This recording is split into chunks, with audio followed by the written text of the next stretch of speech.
Understand a single word they're saying, but they like to run their mouths right into the ground.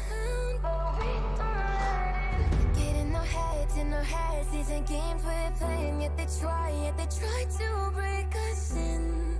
But the line is running thin, so we won't let us burn.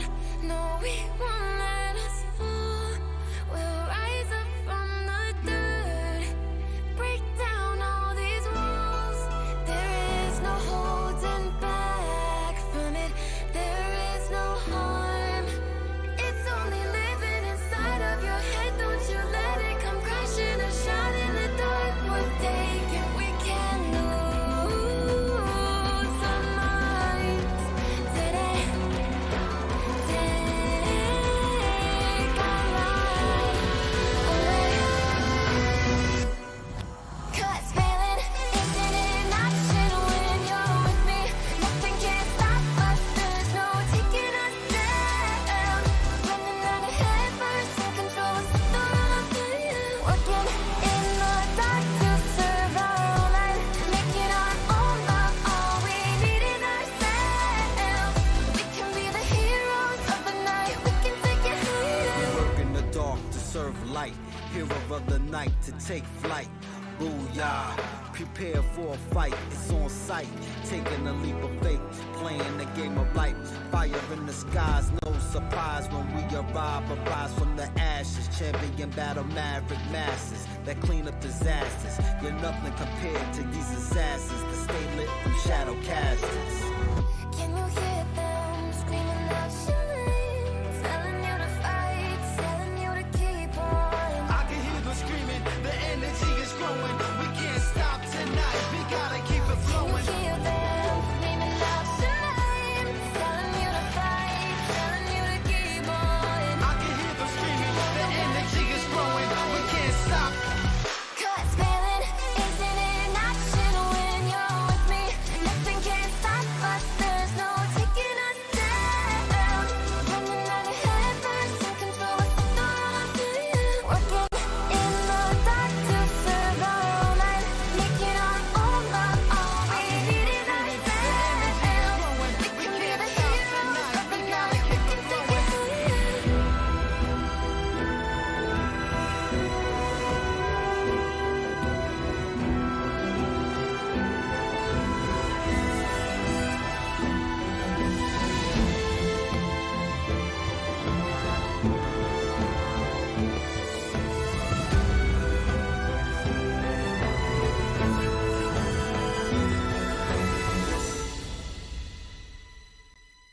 Looking past the war and all the warriors that we get lost. Battlefield of dreams full of teams wanna be the boss. Jump into a session, there's a lesson when lines are crossed. Impossible victory, unstoppable, probable, logical. Locking you into view when we shoot. Don't jump, don't be a punk, don't be taking this loot. We small, we cool, we can never hide the truth. We the leaders of this life, the heroes ready for the fight tonight. You'll do what it takes, what's at stake is fortune. It's beautiful place without a trace of creed. You need to escape, a legend in these days is sound walking. You know the name they talking, I move around like I own it. 'Cause this is home for the moment. Show face to conquer a new world. You'll do what it takes, what's at stake is fortune. There's more worlds to be open.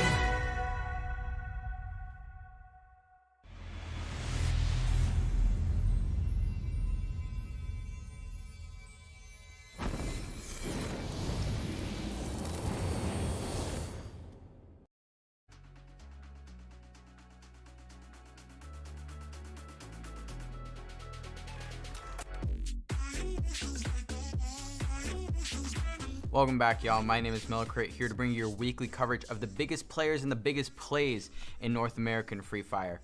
Now, Season 2 group stage is officially well underway. We wrapped up Week 1 of the group stage just last weekend. There were some pretty crazy games. If you missed them, definitely go check out the YouTube VODs because we had some huge performances from some of the teams that we were following right before the start of the weekend. Of course, some of the squads returning from Season 1, as well as some brand new squads that are trying to make a name for themselves in Season 2. And we'll mostly be covering the squads that have had 2 game days, of course, because of our double round robin format. Some of the teams from last week have played 2 game days, while some of the squads have only played 1. So most of the top of the leaderboard is going to have those 2 game day teams, but there are some exceptions that we'll cover a little bit later. So let's get going with our leaderboard. We'll flash it real quick, and then we'll go straight into talking about our top teams. We have to shout out Bisad Esports. Our Season 1 returning champions are back in true form. Of course, 173 points. So let's just chat about Bisad Esports, because there is so much to be said about this team and their Week 1 performance. They are just on top of the world and on top of multiple maps this season. Adiel, with 33 kills, is your current kill leader across all of the FFPS, and Domidios is definitely keeping up with a respectable 28 kills himself. They have a 3.5 average finish on Bermuda, so it looks like they might have made a brand new home. Of course, La Bahia was a very dominant team in Kalahari, so it looks like with Bisad returning, they are trying to take a new spot to put their shiny throne from Season 1. Let's check out this clip of one of their huge clutch ups from day number 2. But while they were pushing into Bizarre, they're also going to be getting backstabbed right here. Yeah, Virus Gaming, long range now. There we go, DN Esports is down. It's Virus Gaming who really did this one. Bizarre Esports, only 1 player left. Virus Gaming, 1 down. It's a It's push. a 1v1 at this point. The bush comes out. Oh! And there it is. What a play there from the 4th at Bisad Esports. Now moving on to things that are really heating up in second place, and no, that will not be the last time I make that joke. Fuego also returning with a big Week 1 performance, sitting in second place, but actually your kill leaders with 94 kills total, which is absolutely insane. There are 4 members of that team that are in the 20 kill club, which is just ridiculous. So they're not winning every game, but they do have a respectable 3 booyahs to match Bisad Esports. They just have a couple more kills to their name and a couple of slightly lower finishers on top of that. So Fuego definitely heating up a lot, and they are a very scary team. They're playing a style that is very unique to Fuego that they have really refined across Season 1 and now the start of Season 2. They like to pick teams off of the edge of zone, and they know how to pick their spots very intelligently. So watch out for Fuego, because they're going to stay hot at this rate, and there must be some team that has to hunt them down, because they're going to be really hard to beat in this tournament, and they're definitely vying for that top spot. Now, a team that kind of surprised me to see so far up here, but is completely dominating in terms of positioning, and that's Club 9D. Club 9D right now sitting in 3rd place with 156 points. But that really isn't the highlight of their chart, because the real numerical highlight of Club 9D isn't in their name. It's actually in the booyahs that they've picked up. They picked up 5 booyahs on their first weekend. That's 12 games. That is almost a 50% win rate across the first week of the Free Fire Pro Series. That is ridiculous numbers. I don't know what they're feeding them over there in that club. Whatever Club 9D is doing, though, they are doing it right. And actually having a 100% win rate on Kalahari is ridiculous. We didn't even see that from our Season 1 champions during Season 1. 100% win rate on Kalahari, so it looks like Bisad moved out and Club 9D moved right in. Let's check out a couple of their booyahs, because they won back-to-back games on Kalahari across week number 1. Moving in. Now we're on the final phase of the game. The high ground still in the favor of Club 9D, and that's going to be massive for them when the zone starts moving. It's going to be Virus Gaming that is really just held down on, but fired upon. Tankers now. He's not getting out of there alive. No, Virus Gaming out. 3rd place. It's going to be lovely for them, but Tankers is being shot down upon now.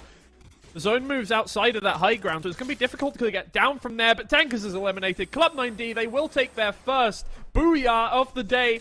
They have available. They only have one house to work with here. Oh, and Steve Gray moves in, takes 1 kill onto Zutu. 1 down by the play zone here. Up top couldn't move in quick enough because of this new zone. But up top, finding more. Jordan gets 1 kill. They get another, but Tankers, they're firing back. Only 1 player left alive, but gets more. No, Tankers are going to be taken down second again by Club 9D, who take their 2nd booyah of the day. Their 2nd on Kalahari, their 5th of the group stage. Absolutely crazy from Club 9D.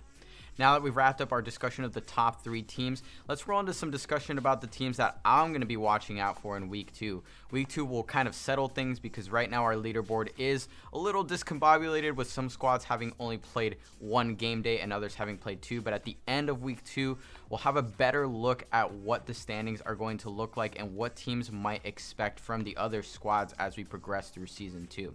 So my teams to watch for week number 2 are going to be Atomic and Osaka in terms of the top teams.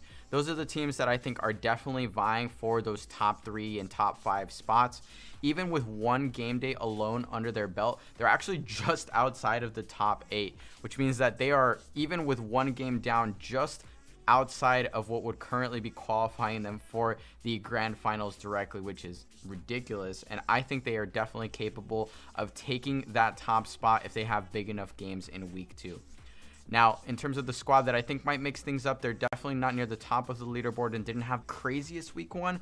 That's actually going to be Rambox Gaming for me. I'm going to be watching out for Rambox because I think they have an interesting playstyle that might be able to mix things up near the top of the standings. And overall, their average finish isn't that bad across all the maps. They're just not finding as many kills as some of these other squads. So if Rambox can clean up their game plan a little bit and continue to find some slightly higher finishes than 6th and 5th places, as well as picking up a couple more kills, I think they could definitely be shaking up the standings and making some of the top teams tremble in their boots. But that's going to be it from me. Definitely make sure you check out the games. If you missed last week and you want to check out the action, go ahead and watch the VODs on YouTube, and make sure you join us for week 2 because this is just going to heat up more and more. It is a blast in the chat. Definitely go in and talk some smack and cheer on your favorite teams. We got a lot of influencers and a lot of players that are not playing on specific game days just coming through and having a chat, so definitely join us. It's a good time. Make sure you're there Friday, Saturday, and Sunday for week 2, and of course we've got week 3 and 4 after that, so the action doesn't stop anytime soon. My name is Wk2. Thank you guys for joining me, and I'll see you guys out of the dropship. Peace.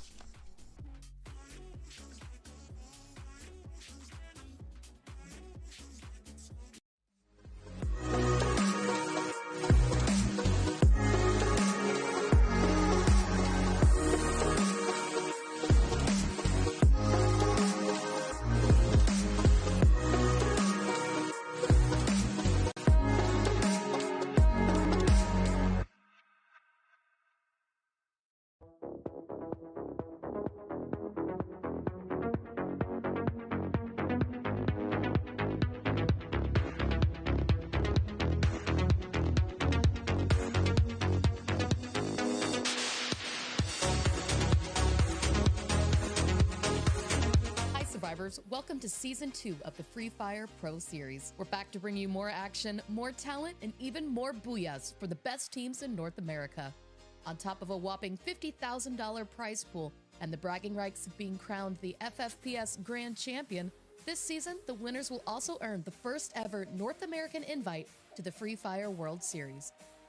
But before they get there, teams will have to fight their way through a grueling 2-month tournament, including an open qualifier, group stage, last chance qualifier, and grand finals. The action started earlier this month with the open qualifier, where 192 teams from all across North America joined the FFPS for the first stage of the tournament. Each qualifier round featured 6 games, where teams earned points based on their in-game performance, including their placement and their kills in the 12-team lobbies. Only teams in the top half of their lobby moved through each of the qualifying rounds, making their way through the round of 192, the round of 96, and the round of 48. The bottom 6 teams from the Season 1 Grand Finals joined the top 30 from the round of 48 and the last open qualifier round, the round of 36. The 18 teams left standing from the final round earned their spots in the group stage. For the group stage, the top teams from the open qualifier will be joined by even more invited teams from Season 1. The top 6 teams from the Season 1 Grand Finals will qualify straight into a 24-team group stage, alongside the open qualifier teams from Season 2. Teams will be split up into groups of 6, and these groups will face off in a double round-robin format where each group will battle each other in a 12-team lobby twice. This stage will take place across 4 weeks, with 3 game days per week. In the end, the top 8 teams will punch their tickets straight to the finals. The 9th through 20th place teams will earn one last shot in the last chance qualifier, and the bottom 4 teams will be eliminated from the tournament. The Last Chance Qualifier will be a 2-day gauntlet where teams that fail to qualify from the group stage will get their last chance to earn a place in the finals and fight for the title of FFPS Grand Champion. 12 games will give the top 4 teams a shot in the finals, while the remaining teams will be eliminated. The Grand Finals will pit the top 12 teams in North America against each other in a 3-day event. 6 games per day for a total of 18 games will be played for teams to claim their piece of the $50,000 prize pool and for a grand champion to be crowned. Which squad will reign supreme and get their chance to represent North America in the World Series? Tune in to find out.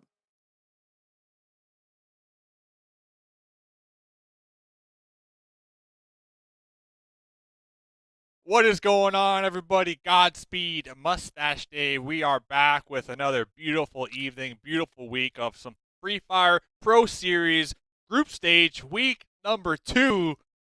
Wow, Godspeed. I just gotta say, man, it has been a hot minute, but we are back. It has been a while since we've worked together. Last time we were together, actually, you owned me in the sense like you were my manager.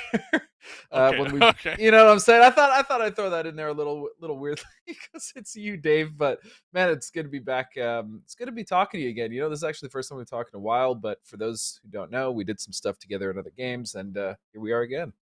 Yeah, ever since you become a caster, my DMs just get sent to the spam. So unlucky for me, man. But hey, I'm happy for you. So, ladies and gentlemen, we are here though. Week number 2 out of 4 total weeks. These teams just revving up.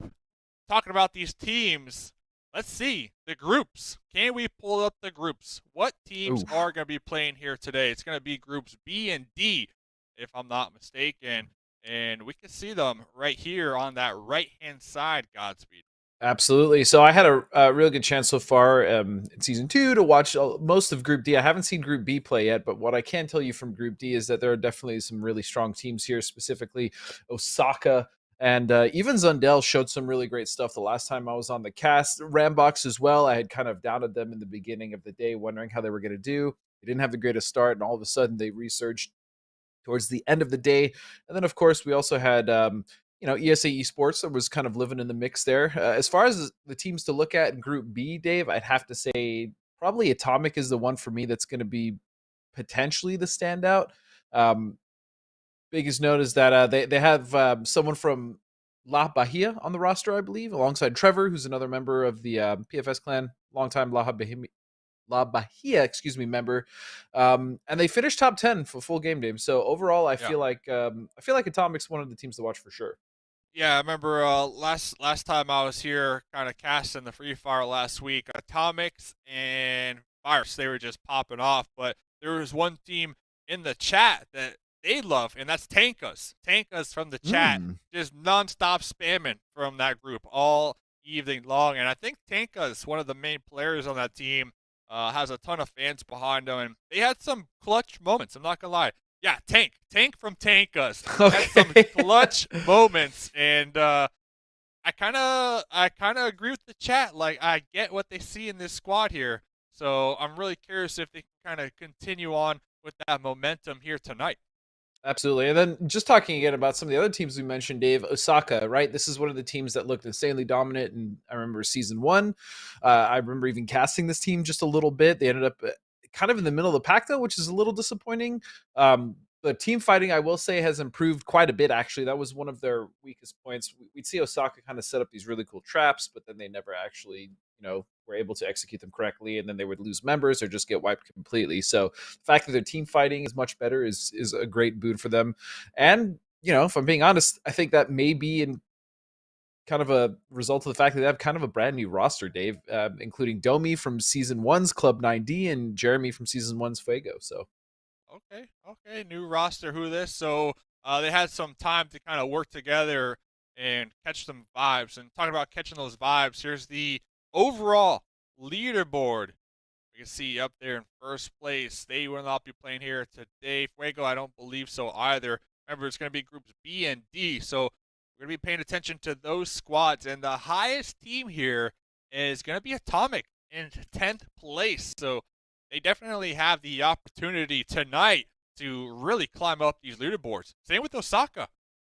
Absolutely, yeah. All the teams that aren't playing. So as you can see, I mean, Dave, it's pretty obvious the top of the leaderboard is dominated by groups A and C. So fortunately for these guys, none of those groups are playing. It is just B and D, as you said. And I mean, B and D though, they have a lot of room, to kind of cover here, a lot of space to get in as far as the left side of that leaderboard. So I'm hoping they can kind of close that gap a little bit. Otherwise, yeah, it's definitely B and C. C mostly running away with it. That, and you got Big Drip, one of the big outliers out there from Group A. And I can say this because I was rooting for Big Drip all last week, and I still am. So they're probably on the sidelines watching these other teams and taking notes on maybe some tactics or some drop spots that they might be able to pull off here when they do play next. But like you mentioned, groups B and D, yeah, today is the day we should see them really shoot up these overall leaderboards. But you have some of these teams at the really bottom. Dual Kings, 1A. Like, what do they have to do here in your opinion today? I mean, something drastically different. The same goes for Brothers YT, right? I saw them play in my last cast, and man, it just it wasn't going well for them. I mean, they were just kind of getting ran over in team fights. Their positioning wasn't the greatest either. So I'm hoping at the very least for those teams in the bottom that you mentioned, Dave, like 1A and Dual Kings, especially Brothers YT, the team that I've watched quite a bit, is that they've watched kind of what's been going on, maybe review some VODs and figure out exactly what they need to do. As far as team fighting, I think they just need to be more cohesive and just kind of commit to something together. As far as rotations, yeah, they just have to make sure they're on the same page because, I mean, as you know, and especially in a BR game, if you're not on the same page, things can go south very quickly. It's all about being on that same page. And I'm looking at the lobby. It seems like most of the players are currently in it, so we will have the game pop up shortly. And talking about rotations, well, let's check out the maps here. Let's check out the maps, see what maps we are going to be playing here today.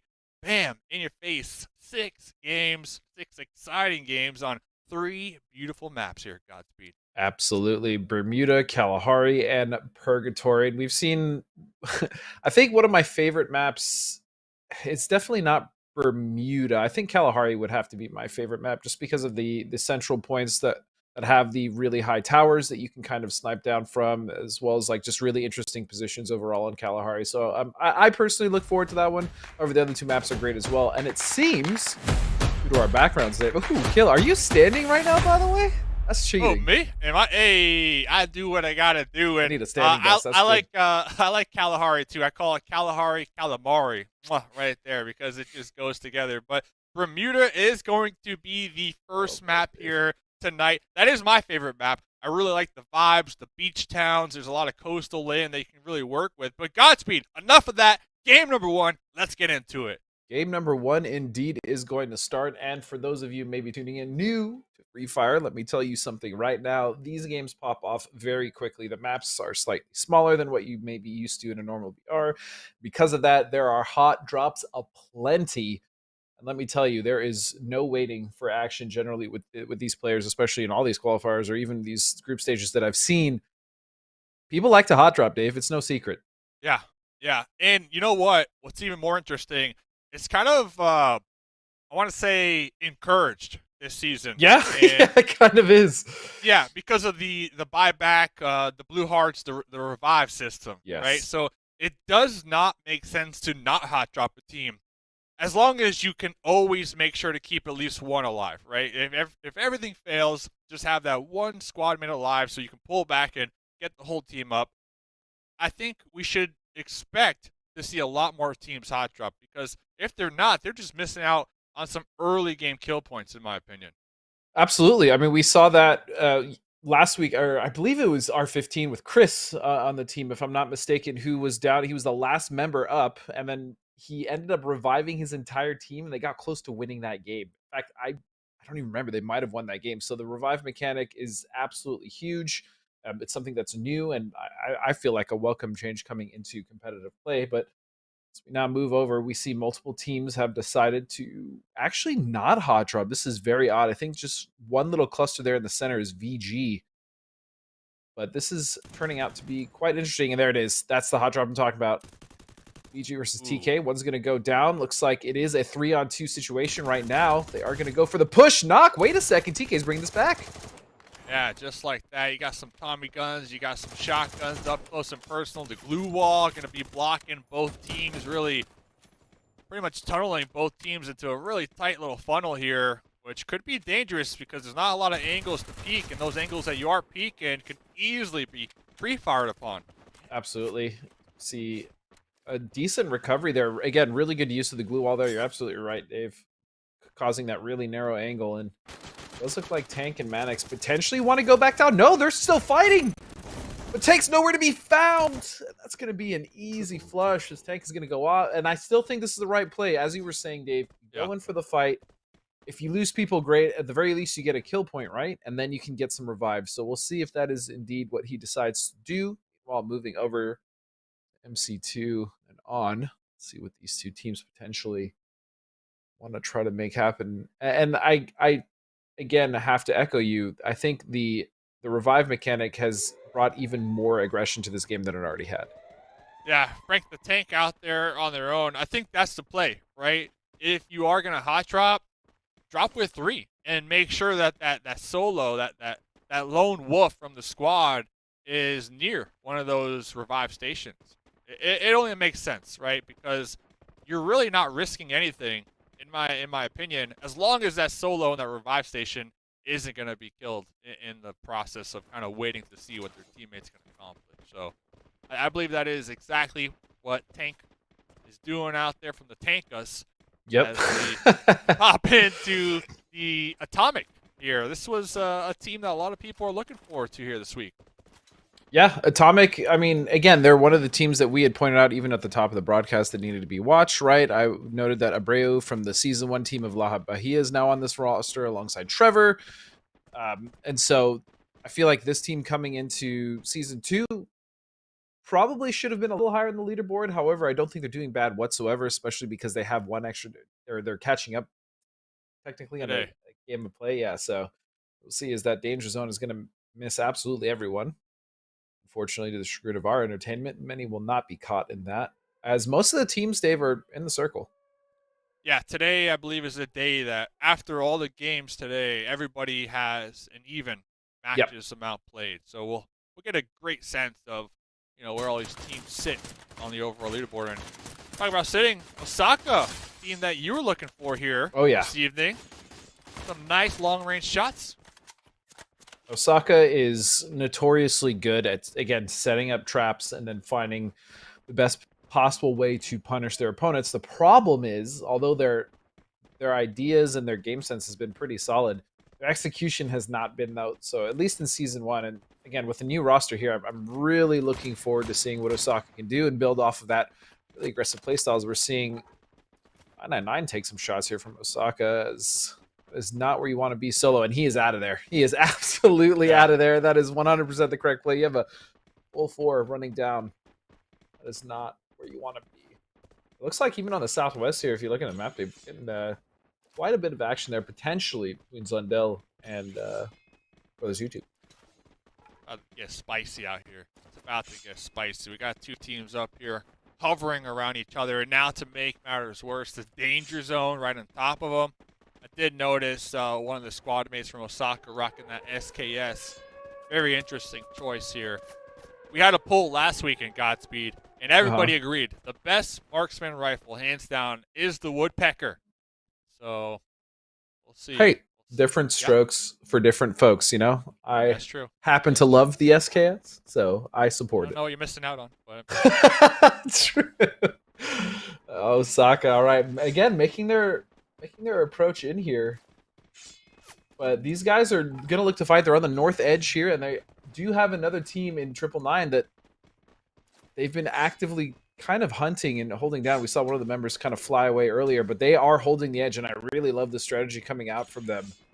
Basically going to hold out the team behind, make sure they have a really rough time getting in, and they're just taking that zone damage this entire time. As one kill isn't the best, but this has actually been probably one of the slowest games at the start, at the very least, that I think I've worked in Free Fire. I mean, generally we at least have 1 to 2 squads already wiped at this point, but this is going to make things really difficult, I think, rotating in or just finding a spot to play after the circle, Dave.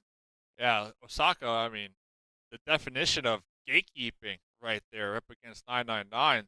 not something that I noticed last week as well. So I do like the proactive coming out from Osaka. And, well, 999, they're still going to be out there taking some damage outside the zone, and I believe around zone number 4, that thing really starts to chunk you out. So they have some time to work with for now. But we got to keep paying attention to this area up there to the north because there are going to be 3 teams. But look at over here, Godspeed. Down here in the south, Oh, yeah. all of the edges right here practically just stacked with teams trying to fight their way in. Sundell and Brothers YouTube. Again, Brothers YT. I said Brothers YouTube. Sorry. Brothers YT are the team that I really wanted to see something come out of the last time I casted. They were struggling very badly. Nicely done. That's actually going to be Zundel Esports completely wiped. And as I said, YT was a team that I was really looking forward to just make some adjustments and at least get some momentum riding in the end of the day. The last day I was here, and they just couldn't do that. And so starting here with a wipe on Zundel, who's a team that actually started really well the last time as well, is wonderful. See the glue wall come out, just going to safely loot there. And yeah, this is exactly the start I needed to see from this team. I'm hoping they can continue this forward with the aggression. At the very least, just get a decent placement with a couple more kills, but 4 is not bad to start. Yeah, Big Chuck out here leading the way. Ooh, okay, bad boy. Oh, dude, did they just get sniped from behind? I think so. I don't think I've ever seen a snipe off of one of those launch pads before. Oh, man. That was actually that was so sick, yet also so unfortunate to witness, right? You're that player, you're absolutely furious. But Osaka, again, the definition, as you said, the definition of gatekeep, that's exactly what they're doing, holding the northwest here. And in fact, they're going to get in off that launch pad and 999 scratching their heads. The Reyes, no, I think it was D-Ed.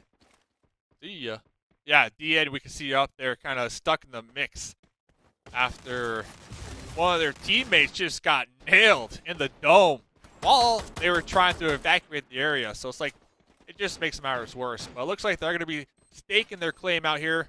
The M60, like machine gun, just raining down bullets out there in the distance. Nice little glue wall with the time turner. They are going to be getting pushed. Looks like they're just swapping over to that shotgun, but not able to clutch it out. And 999, despite being harassed quite early, actually found themselves a nice bit of respite here as they take out the team to get in. And this should actually lead to them getting into the circle quite free. They're going to get a little loot here, maybe pick up a little utility. And nicely done. Actually, quite impressed. The fact that they were, again, being harassed early, they've managed to find their way in and away from Osaka as well, who has already found a different position in the center. Yeah, not only that, 999, I believe on the overall leaderboard is pretty low, right? Pretty low, in need of some points here. And, well, already a good start, already 4 kill points to their name, and they're going to need it because we can see on that map they got a squad up there to the north, a squad down there to the south of Clock Tower, and they're just trying to weasel their way right between those two teams just to make it into the play zone. And, oh, look how they're doing it. They're using this little terrain, this little ravine, trench, I guess it's called here, to eliminate any type of sightlines from those two teams who are both in the north and the south of them. Yeah, and actually, because of that, I think 999 should get in relatively free to the circle here. This was a hard shift down to the west, cut out quite a few teams, 1A being one of them, as well as DN. Oh, DN's a little bit of trouble. This is probably going to be one of the biggest fights in the game right here because we have 3 teams condensed. None of these teams are in. Things are about to get very, very hectic now as we see Kevin 5 looking for an angle out this window. It is really cheeky, but it is going to be 1A actually that has the high ground. In my opinion, is probably the most advantageous. Can he take some shots here? No, Time Turner is going to go out. And a little bit of a reset. Yeah, I'm kind of with you. I'm definitely kind of favoring 1A out of the other 2 squads just because they do have that vantage point. But they need to be cautious because they are really grouped up. And I know last week we saw a couple of these teams grouped up. They were punished big time from a simple grenade or 2, just wiping out the whole team. So hopefully they can keep that in mind. But it looks like all these teams trying to play the safe card here and trying to pull off this fight, not take it quite yet. Problem though, Dave, is that they're all trying to break off in the same direction. So realistically, they're just moving where this fight is going to take place. Nox going to come out for 1A, and here comes the push. This is the time turners, as well as glue walls. This is going to be absolute chaos. 1A going in for Sunrose. He's not going to get it. That's going to be a Nox. Samo on the other side though is going to find 2. Oh, no way he finds a third. There's Time no way turner. Oh, he might. Dave, he might. Oh, he does. Sabu is tried. insane. They tried. The time turner, we saw right there firsthand, soaking up so much damage. Yeah. It is just soaking up like a sponge there. And that was up against a Mag 7, a shotgun that does a ton of damage up close and personal. So that right there is just one clutch time turner. And that pretty much turned the tides for that squad. But almost as quick as that fight ended, we got another fight up here on the edge. Gonna be Osaka and Atomics, but looks like they're both kind of working in tandem. I believe they're shooting 999 out there in the distance. Yeah. And so is, oh my goodness, so is Rambox as well. Those two teams just pouring it on to 999 as Osaka is continuing this assault from the side, and so much damage. There's so many third parties in this game. It's almost devastating to fight first, Dave, if I'm being honest. Yeah, I'm trying to look around too. I'm looking for those revive stations, those revive markers, and I don't see many left here on the playing field. So if you get taken out now, that's gonna be it. That's gonna be it for you. So we'll see. Look at this circle too. All these teams have actually been cut out. There's really only one team in, and that's VG, who's not even fighting. That's Virus Gaming. So all these other teams are just basically doing all the work for Virus as they now starting to get involved. They're third partying, taking shots. Meanwhile, Osaka 8 kills, continuing to put people down as Jeremy is going to get knocked. Look at this terrain too. Oh yeah. No. Look at the terrain. Like if you're not popping glue walls, there's not much cover. A couple palm trees you could kind of hide behind for the time being, but we saw right there firsthand that even a palm tree won't keep you safe from all these angles out here. Oh. And Emma and walking in the open. Everybody's getting just mopped up over here. As I said, that was it. That's the end of Osaka, but look at this. YT with the angles and a disgusting spot to really just take it to Atomic, who's just desperately trying to survive behind Time Turner's glue walls just here on their edge. I don't think they're going to be able to do it. Spider-Man is just farming damage and kills right now. Yeah, Spider-Man with the M82B. The sniper rifles out here. Next zone goes up. I believe this is going to be Virus right there on the edge. Now they are going to be downhill. YT right above them. YT, let's see if they can make some moves. But yeah, they're going to be taking shots out here in the open. Godspeed. Yeah, and Virus, you know, kind of being one of the better factors of that big crunch, they didn't really have to deal with any fights. In fact, they were actually third-partying quite a few things now. Starting to come alive a little bit, but I'm still just really impressed with YT. I mean, again, this team coming in was last place with only 22 points and 24th, and they have already managed to get a healthy amount of kills as well as placements. So anything at this point is all just going to be cherry on top, but I still think there's more that this team can do, as rough as this circle may be. It is going to be Virus Gaming, obviously, with the most beneficial position, but still a chance for these other teams. Oh, especially when you have Spider-Man hitting shots like that. Yeah, and they don't really need to even worry about Virus, because Virus, their sight lines, yeah, they have hard cover. Yeah, they have a nice spot in the zone, but when it comes to sight lines, they really can't beat those windows. Yep. And YT know that for a fact, and that's why they're trying to clear up this high ground right now. And USA, although they've been fairly quiet, have managed to kind of sneak into this endgame with 2 kills at the very least and 4 members alive. So this has come down to a 4v4 before 3 teams. And look at that. YT is on fire. As now USA trying to make this push behind all these separate glue walls. This is definitely the play they have to make. Time Turners as well coming out, but I'm not sure they're going to be able to do it, especially with the team YT looking down their throats and Virus potentially coming out of their compound. It's going to be very tough for them, Dave. Yeah, looks like the YT going to be turning their attention to behind them, where Virus, like you mentioned, pushing uphill, and now YT going to be getting sandwiched. Multiple enemies just tossing grenades, trying to chunk them down, and looks like they're out. They're out indeed. I mean, that was literally the raid boss of the lobby now, as we see Virus Gaming going up against USA, who's been fairly quiet. They are recovering, though, and I think this is down now to a 4v3, if I'm not mistaken. Members of USA very hurt, still hiding behind the remnants of those glue walls from the fight with YT. See if they can actually make something happen here, but this is going to be very difficult for USA to bring back. Possible, but difficult. Yeah, a little standoff right here. Virus with 4 and a up crate. as well. Steve's going for the crate. Oh, Steve, you're insane. Was actually replaced. insane. He doesn't make it out, but the fact that he went for that A brings me bush! so much joy. Oh, the bush gets one. Oh, okay. Oh.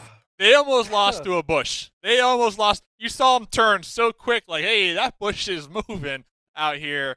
Yeah, USA, though, what, second place? Virus, Yeah. first place? I really feel like YT kind of, and this is me being ultra critical on them because they did a great job, but I feel like they kind of dropped the ball there, not focusing on Virus in that compound downhill before looking to push ahead towards USA. Like, what are your thoughts on that? I think I agree in the sense that they needed to make a decision, right? They either needed to push YT or they needed to push Virus in that compound. The problem is, and I agree with you here, they didn't do either, right? They kind of just stayed and they took a fight on both fronts, which is inevitably what kind of led to their downfall. However, when you have a team like that, Dave, that has 11, 12 kills and they're just feeling it, I mean, do you really blame them, right? Like that's kind of the symptom I feel like they were dealing with. But yeah, YT came in strong. I feel like if they would have taken the fight with either Virus or USA, they potentially could have won. But I mean, looking back at the highlights, Osaka as well, man. Osaka was getting involved super early and getting a lot of kills. Yeah, I think Osaka, one of the bad boy. Just spending too much time up there. But Osaka, they were pretty much in fights all game long. Like every time we pan to them, they were either pushing or just taking some long range shots and kind of double them back, just push it back a little bit to that YT fight that we'll see here in a moment.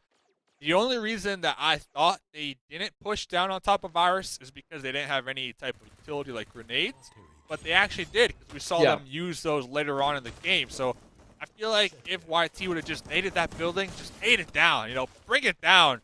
Right here. I think that would have been the game-winning play for YT, in my opinion. But they had a great game, regardless. They had a great game. So it's very possible that had they pushed that, they would have won. But overall, YT coming in huge with double-digit kills, as well as securing themselves a third place. I mean, that's definitely the type of momentum that I want to see them start to build, especially, again, after a poor showing the last day that they played. And so this is good. I like this from them. The bush. You always have to watch out for the bush. I can just imagine the team comms at the end there for USA. Bush! Like, hey, bush! You two just keep them distracted. It's like, what are you going to do? I'm going to use the bush. And they were able to sneak up behind them with the bush. So it did work.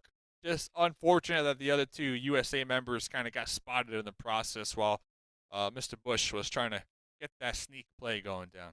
Yep, it was a valiant effort, though. And as we look at the leaderboard here, obviously Virus Gaming coming out with the win. 9 kills as well. I mean, the fact that they did get a little bit of circle of, I mean, they did help them, but they also maintained quite a bit of aggression, and they were doing a lot of damage, getting cheeky angles in some of those teams, third party, and so well played to them. USA, 4 kills, 13 points. Again, they kind of limped into that circle, but they made sure that they capitalized on that opportunity very well. And then, we talked about Brothers YT quite a bit extensively. They earned those 20 points. In fact, they almost doubled their score in this lobby on the leaderboard so far, just from this game alone. So we now look at the kills. It's going to be Spider-Man with 6. What was he using? Did you see, Dave, that gun that Spider-Man was using when he popped off? Was it the M82? Yeah, M82. Nice little sniper right there, and high accuracy. I'm really curious, and I'm really going to be testing production on this one. But I'm wondering if we can compare from that last game, 999 in Osaka. And the reason I'm bringing up these two teams is because these two teams, they were getting a lot of kill points throughout the game, but they didn't get a lot of placement points here, Godspeed. So I'm really curious to see how that keeps teams afloat. If you just come into every match and you just get a bunch of kills. Like, you don't even worry about placement points. You just get kills every single game, and that's all you want to do. And, shout out to production. They are on point here, Godspeed. They're nuts. Anything sticking out to you out of these two teams? Actually, the fact that this is pretty much a mirror, right? Except as far as average kills and placements, they're just swapped. I mean, this is this is actually probably one of the evenest, if that's even a word, one of the most even comparisons I've ever seen. Average kills for Team 996, average kills for Osaka is 8, but then we go to placement and it's completely flip-flop. Same thing with kills, and neither team has gotten a booyah yet. So obviously it's just the start of the day, but these are really interesting stats. Good call, Dave. Yeah, It's almost as if I do this for a job sometimes. Almost. I amaze myself out here, but I wouldn't believe it if you told me. hey, you know what? But this graphic, though, I think is a bigger dub for 999, and just because of their position on the leaderboards, right? When we looked at the leaderboards last game, Osaka, they were on that left-hand side, if I'm not mistaken. Yes. 999, yeah, we can see all the way down there. So 999, they definitely needed that game a lot more than Osaka did, for sure. Yes, they absolutely did. And now I think the question becomes what I was saying earlier as well for a team like Brothers YT is can they keep up that momentum, right? Like that was actually, I think, the most aggressive I've seen that team pretty much ever. And so whatever they've decided to do as far as changing up the playstyle, I think has worked. Team 999 in a very similar boat, again, finding some aggression, even though they were kind of being gate kept early in that game by Osaka, they were still able to make something happen and come into that circle and get a good amount of kills. And so yeah, that's exactly what you want to see from the teams kind of on the bottom. That's what you were asking me earlier, and you love to see it. As far as Tankas, I again really like the fact that Tank tried to split off. He tried to make something happen, especially after they lost that team fight. The fact that they were even in an early team fight, I think, was great. Unfortunately, I don't think they were able to recover anyone. But again, the revive mechanic adds that element of, look, if you want to drop early, if you want to get in an early team fight, as long as you can pull off at least one away, you can still get some points and even get recovery on a teammate. So I really like that system. Yeah, we kind of lost track, right? I'm not sure if Tankas was able to actually get any of their teammates up after that, but we did definitely see Tankas kind of running out there, tank into the sunset, just saying, "Hey, team, you tried your best." And what's kind of funny, as we watch the meta kind of progress in front of our own eyes here, is that I predict more teams will hot drop, but with the strategy that we're kind of harping on, that they're going to hot drop with only 3, right? They're going to hot drop with only 3 of the teammates and leave 1 out there on their own, playing it safe. So, okay. Hey, if those 3 teammates don't survive, at least that 1 can get the revive on the team, right? And where I'm going with this is I think it's going to be funny because eventually I can see a world where the hot drops are just straight up 3v3s yeah. at that point. Yeah, because every team is just utilizing that strategy. So what I find interesting about that, Dave, is I feel like that could be a thing, but then you also have to look at the solos and what are they doing, right? I imagine they would set up near one of those, stations or the res beacons, and then I think it would be potential to have 2 different solos from 2 different teams have a hot drop while the other 3 have a hot drop, trying to secure basically who's going to be able to res. I mean, that's very possible. Yeah. Again, we've seen some crazy things. Chris, I believe it was from R15, had a really crazy clutch because of being a solo and getting his entire team up. And so, yeah, I'm actually curious. That's a really good question. Is the meta going to be a 3-team hot drop, or they're just going to maybe go with 4 because they know one of the teams prefers to drop with 3? So there's a lot of things to unpack there. Either that or just some teams straight up just camping those spots, those blue hearts on the map, right? Yeah, those, revive spots. Like, just imagine like having a team like, hey, let's just camp and get all the angles here, because you're gonna have a high chance of at least a solo strolling up there trying to get their teammates back up. Mm-hmm. So to me, that's almost as if that's a free point that you could potentially be getting every single game here at Godspeed. Yeah, it is a free point. And again, if it's a free point, you can also recover your team to get even more points. I mean, that's a win-win situation. It's a lot of points. And yeah, for some of these teams, again, we've been talking about 999, Brothers YT, who just had a great game. Even Rambox could use some points as well. That's going to be huge, especially coming with these kill points if they can't get placements, right? Like that's got to be the average that you have to play for, because if your team is struggling in team fights, maybe you go for some safer rotations, right? Or you go for less of a hot drop. If your team is having no issues getting kills, or you're having issues getting in and getting some placement, maybe you need to taper off some of those fights and maybe go for a better rotation so you have a better spot in the circle to fight and get those kills. And so there's a lot of different strategies, obviously, these teams can employ. As far as what they're going to do, I think we're going to find out. But yeah, I'm curious to see any adaptations coming out of game 1 in this group, B versus D. I do think, again, just based off the leaderboard alone, that this has kind of been one of our weaker groups. That's not to say any of these teams are weak by any stretch of the imagination, but compared to the Titans of CNA, it's been kind of a struggle. So I think now's the time for some of these teams to really show off what they can do. Game number 2, baby. Game number 2. Let's go. Godspeed. I thought you were we're gonna get that standing desk going here during that game. I don't have a standing desk. I said I need to get one of those, man. I thought you were going to set up your Free Fire screen behind you too, man. What happened? Hey, man, you know what would be great if they sent it to me. You know what I'm saying? I'm still waiting on that bad boy. So, hey, maybe next trying time. to say man. my room isn't nice? That's crazy. I mean, you made your bed, so I appreciate it, man. I appreciate it. The viewers appreciate it. Game number 2, though, ladies and gentlemen, let's get into it once again. I know Godspeed and myself, we've kind of been theory crafting. Who's going to drop where the hot drops, where the action at. Looks like Clock Tower might have 2 teams potentially kind of taking up that advice. Also up there in Observatory. So 2 early game potential fights to look forward to as of right now. Yeah, this Clock Tower is about to get very busy. As we see 3 teams, yep, it's going to be DN, YT, as well as USA. And this is where it gets dangerous for some of these teams, right? They do desperately need the points. Definitely understand going for an early drop to try to get some of those kills, but the problem remains now is that they have to deal with an additional team on top of trying to stay alive and maybe get in this fight. Oh, and Lion, he's not going to make it. First blood. My bad, man. I didn't know you didn't have a backdrop, by the way. You should have told me.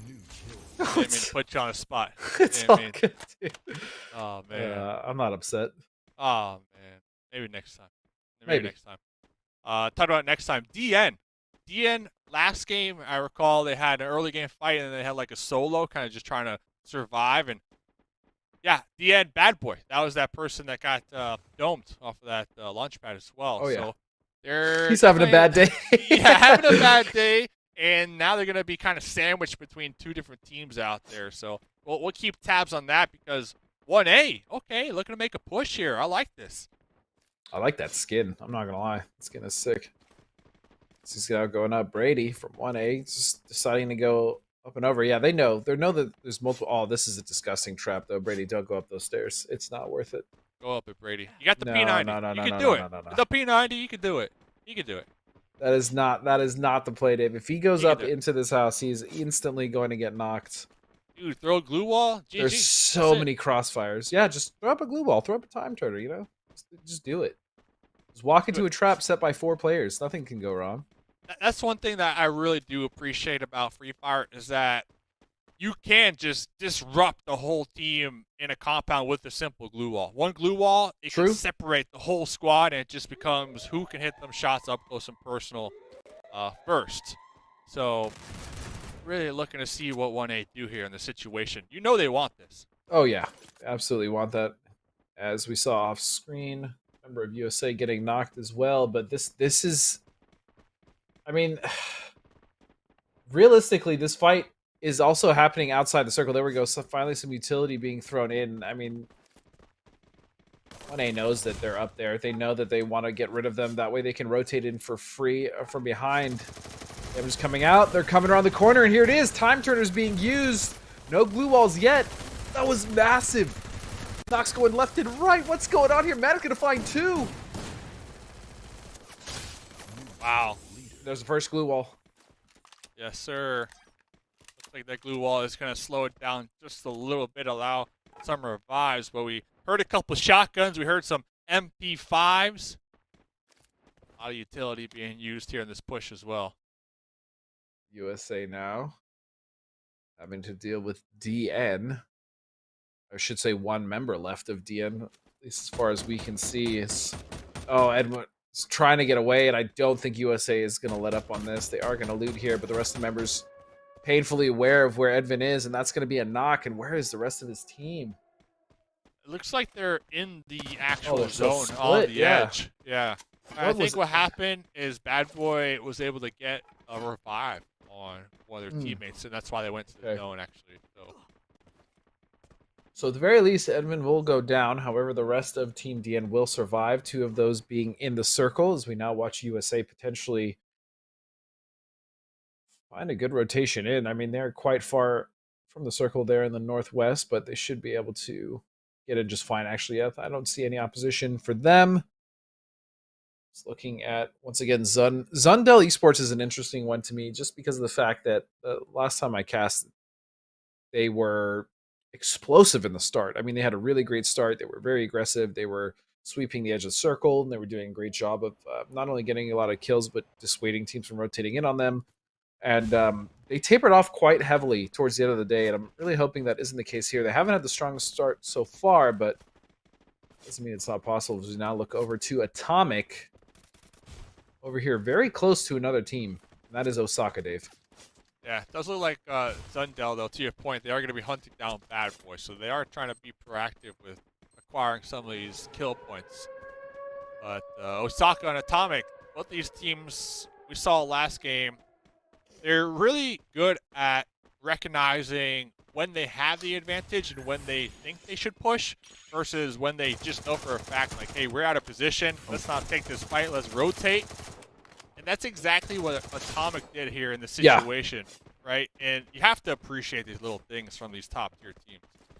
Yeah, I agree. Atomic definitely is way better at that and disengaging or knowing when to engage than Osaka. As I said before, Osaka loves to set. I mean, even though this is a fairly different roster for Osaka, they still seem to use the same play style, which is set up some traps, try to make something happen. Fortunately, it was actually Atomic who realized that and were able to counterattack there and get the knock. And now it's going to be abusing the rest of the members here. Those are some really long-range shots. Yeah, Holy. with the Mac 10 too, right? Yeah. I think that was a Mac 10. Like, and that is on Osaka, so same team. They just get a knock. Now they're trying to really cripple the rest of Osaka from coming in, as they are safe in. Little heel gun action. So to add to your point then with Osaka, even though they swapped it up a little bit with the players, I feel like it's still the IGL kind of making those team calls, those team strategy plays, like you said, that they like to kind of separate, lay some traps here or there, and it either works or doesn't work. I feel like that strategy, though, it definitely has a lot more room to work with the revival system and play, though, right? Yes. So I'm really curious to see, like, maybe they're just trying to fine-tune it, but I'm really curious to see what Osaka can actually accomplish, because I just like the fact that they're trying other things compared to these other teams in the lobby, right? I do appreciate that.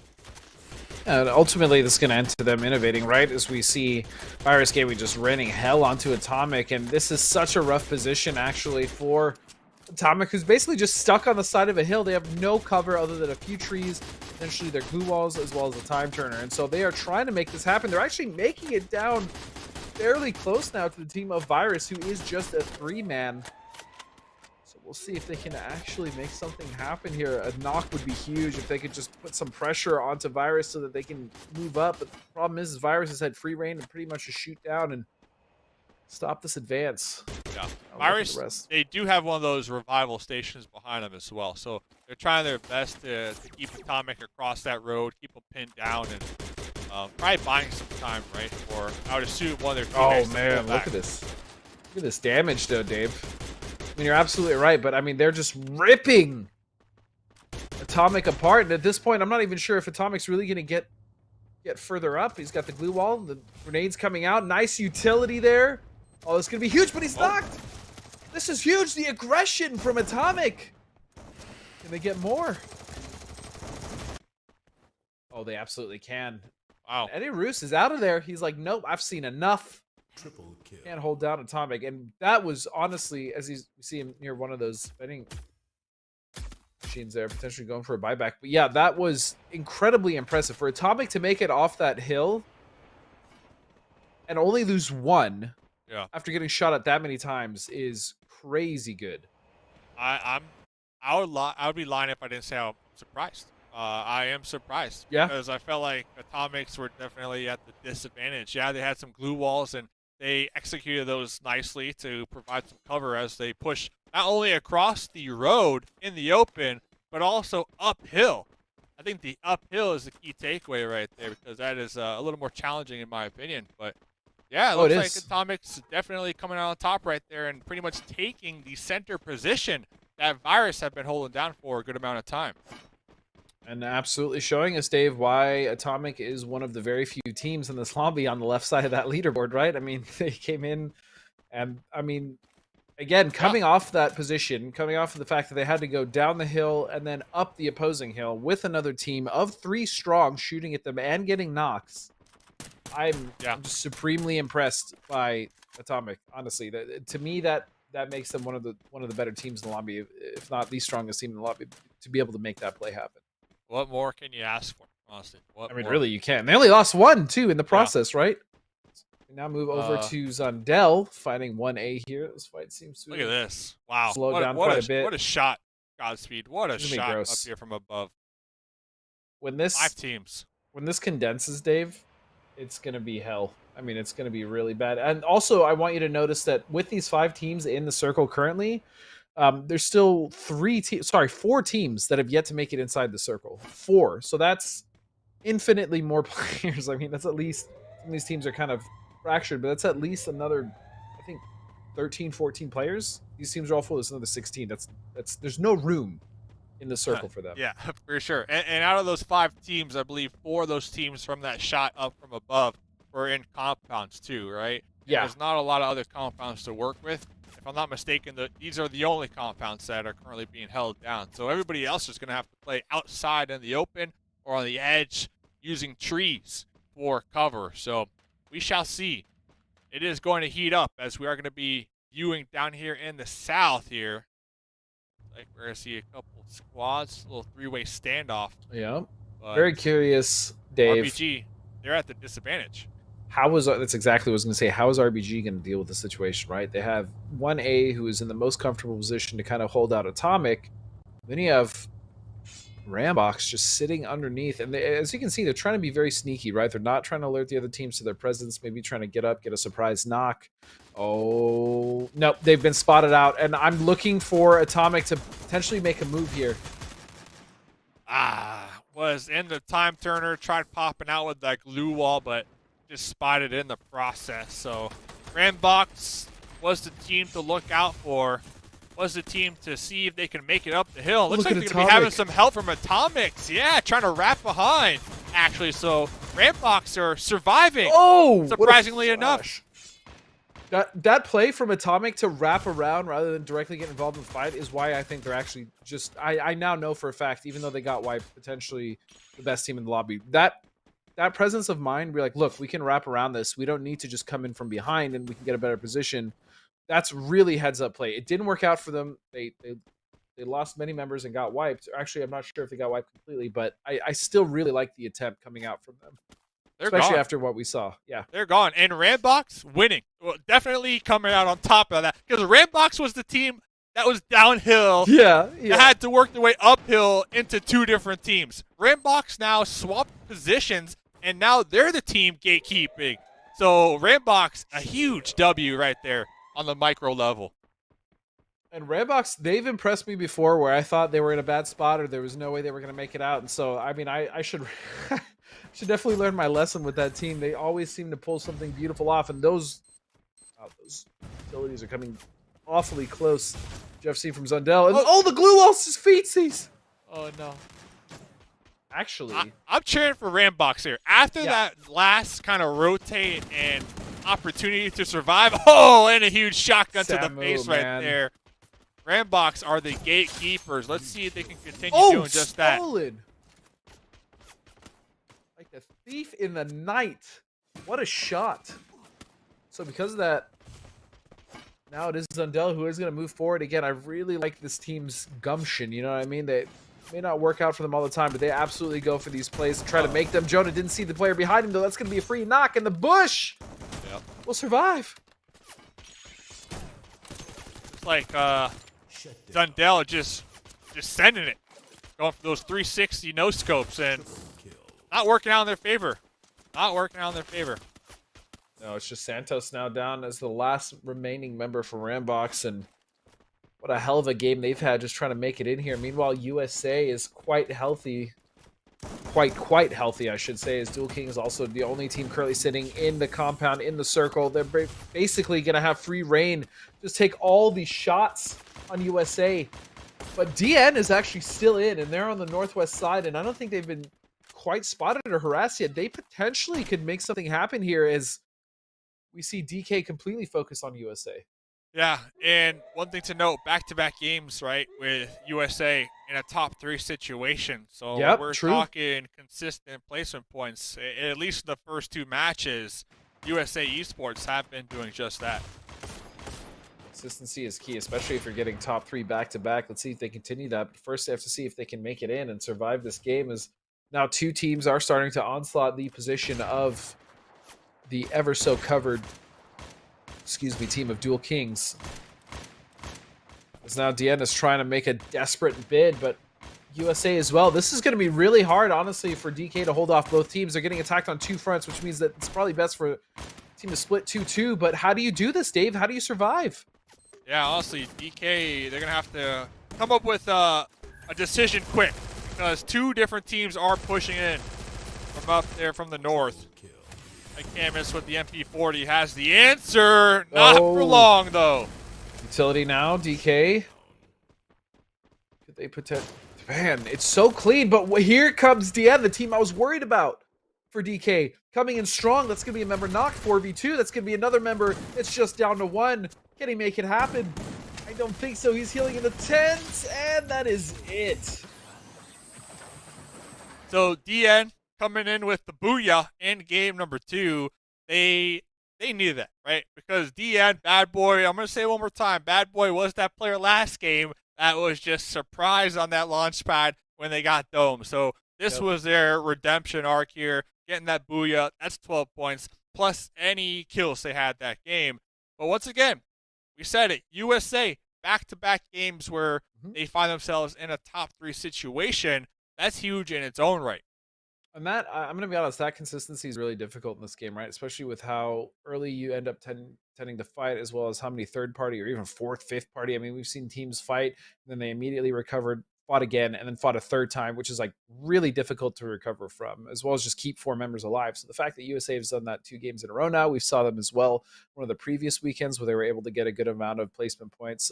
Yeah, it looks really good. I also want to give a very big shout out to teams we're talking about, Rambox, which did some really impressive stuff, as well as Atomic. Those 2 teams were out of control good, even though they went down, Dave. Yeah, the rotate that you liked from Atomic was the rotate that Rambox needed to survive, pretty much. Yeah. And Atomic, they got taken out right there, and then Rambox kind of snuck around that southern side using that ledge for cover, and they just popped up in the late game in a position to gatekeep as well. So they had another opportunity to continue to rack up some kill points. And I think that split-second decision is impressive, because Rambox could have easily just continued to fight, taken the fight against Atomic, but they made the call, instead of risking it right there in that moment, to think bigger picture and play the zone, which you have to commend them on here. Yeah, 100%. Again, those types of plays and having someone make a call like that is massively impactful, and also kind of just builds again a lot of momentum and a lot of positive thinking within the teams. Like, oh, we were able to do it in this situation. You know, we can do anything in any situation, right? Like, that's the type of confidence you want to build upon. And as we see, I mean, just starting early in that game, it was pretty much chaos, right? Again, early drops, back and forth. Atomic just beautifully reading the situation from Osaka, and then coming onto this hill while getting shot by Virus. I mean, man, what a run. This was that push that we started to say, like, hey, Atomic, wow, like, great job. They pushed downhill, they used glue walls.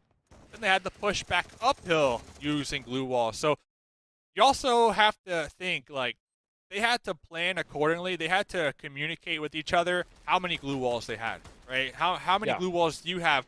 And they had to use them in such a manner that it allowed them to close that entire gap. It's not just a bunch of people randomly tossing this, randomly tossing that. Like, that was a calculated push. Yeah.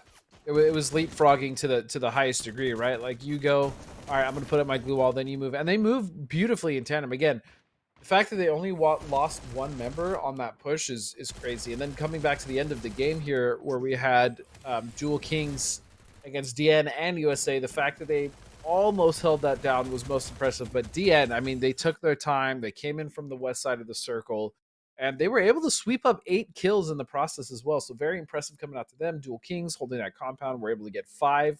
A nice bit of placement points as far as second. And of course, USA Esports coming in third yet again, but also racking up 7 kills for themselves. That's what you want to see, Dave. Yeah, they're not only getting these consistent placement points, but also getting these kill points, really, really balancing it out here. And well, this last game, Atomic, I know we've been commending them on their rotations, on their plays, but they did get a ninth place, so not the best placement points they would have liked to have seen. And then Virus right underneath them as well. And these two teams did a really good job in game number 1.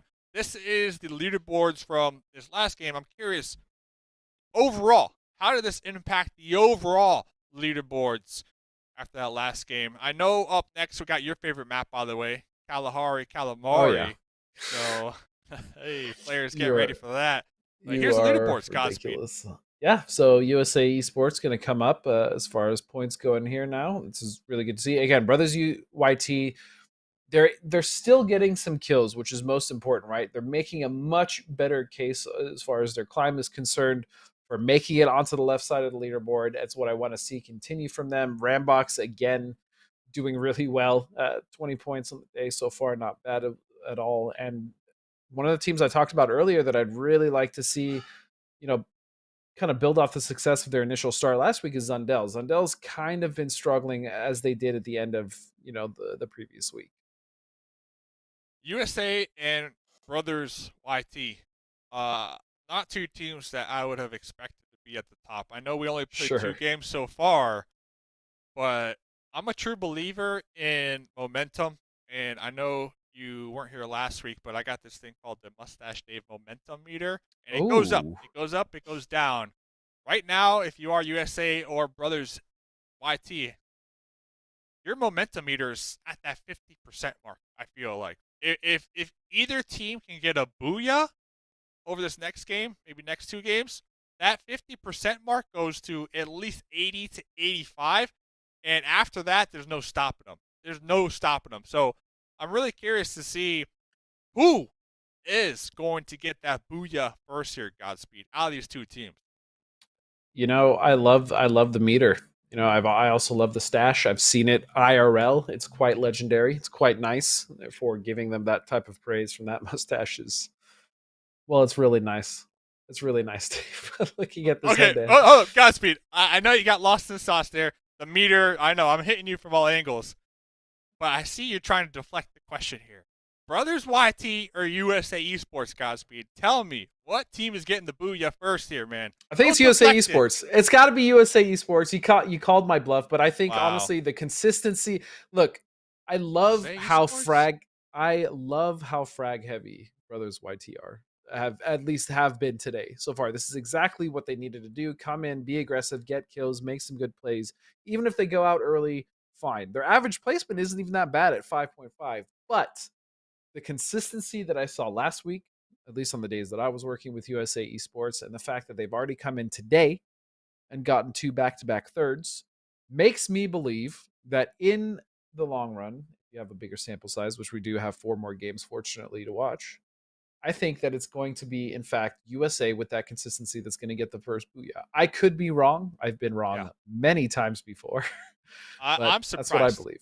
I'm surprised you picked USA because you have been doing nothing but complimenting Brothers YT all night long. So True. for you to go and say USA for the first booyah, you're blowing people's minds right now in the chat. I see them in the chat. They're like, Godspeed, why? Godspeed, why? Oh, in the chat saying, Godspeed, first of all, you're wrong because Tankas is going to be getting the booyah next. So let's see what Tankas can do. Let's see what Tankas can pull off because we all know they definitely need this booyah here. Yeah, Tankas absolutely, I think, is a team that needs that booyah at this point, almost more so than either USA Esports or Brothers YT. But I mean, it's still possible for them. The early fights haven't really been working out. However, I have full faith that that team can, at the very least, hopefully make something happen. But to go back to USA, yeah, again, that consistency for me is really king. So I think overall, and there it is. This is my favorite point right there, the refinery on Kalahari Calamari, as you like to say. It's such a cool spot, not only to fight, Dave, but it's a really cool spot to hold. Obviously, it gives you massive vantage points as well as those repels if you need to get down. And so I just really like this map. It reminds me of a previous map I really like. So yeah, huge Kalahari fan. Not only that, I recall last season here that there was a team who I believe got renamed this season, but they always dropped Refinery. And if I'm not mistaken, they finished like top 2 out of the whole league. It's such a strong point here on this map. It's dead center. You have the high ground. There's a lot of opportunities to escape it with all those zip lines or whatnot. So we'll get back to that because we got a hot drop here at Godspeed. Oh, we do indeed, and it's gonna be Rambox versus Osaka. These two teams just can't get away from each other as the Bush coming into play, going in and out of the time turner. And what a Samu is ridiculous. In fact, I would argue that Samu is maybe the best player on that team because I've seen him just make some out of control plays. And just like that, by the way, Osaka's done, Dave. We're out of the game. Yeah, but I was like looking.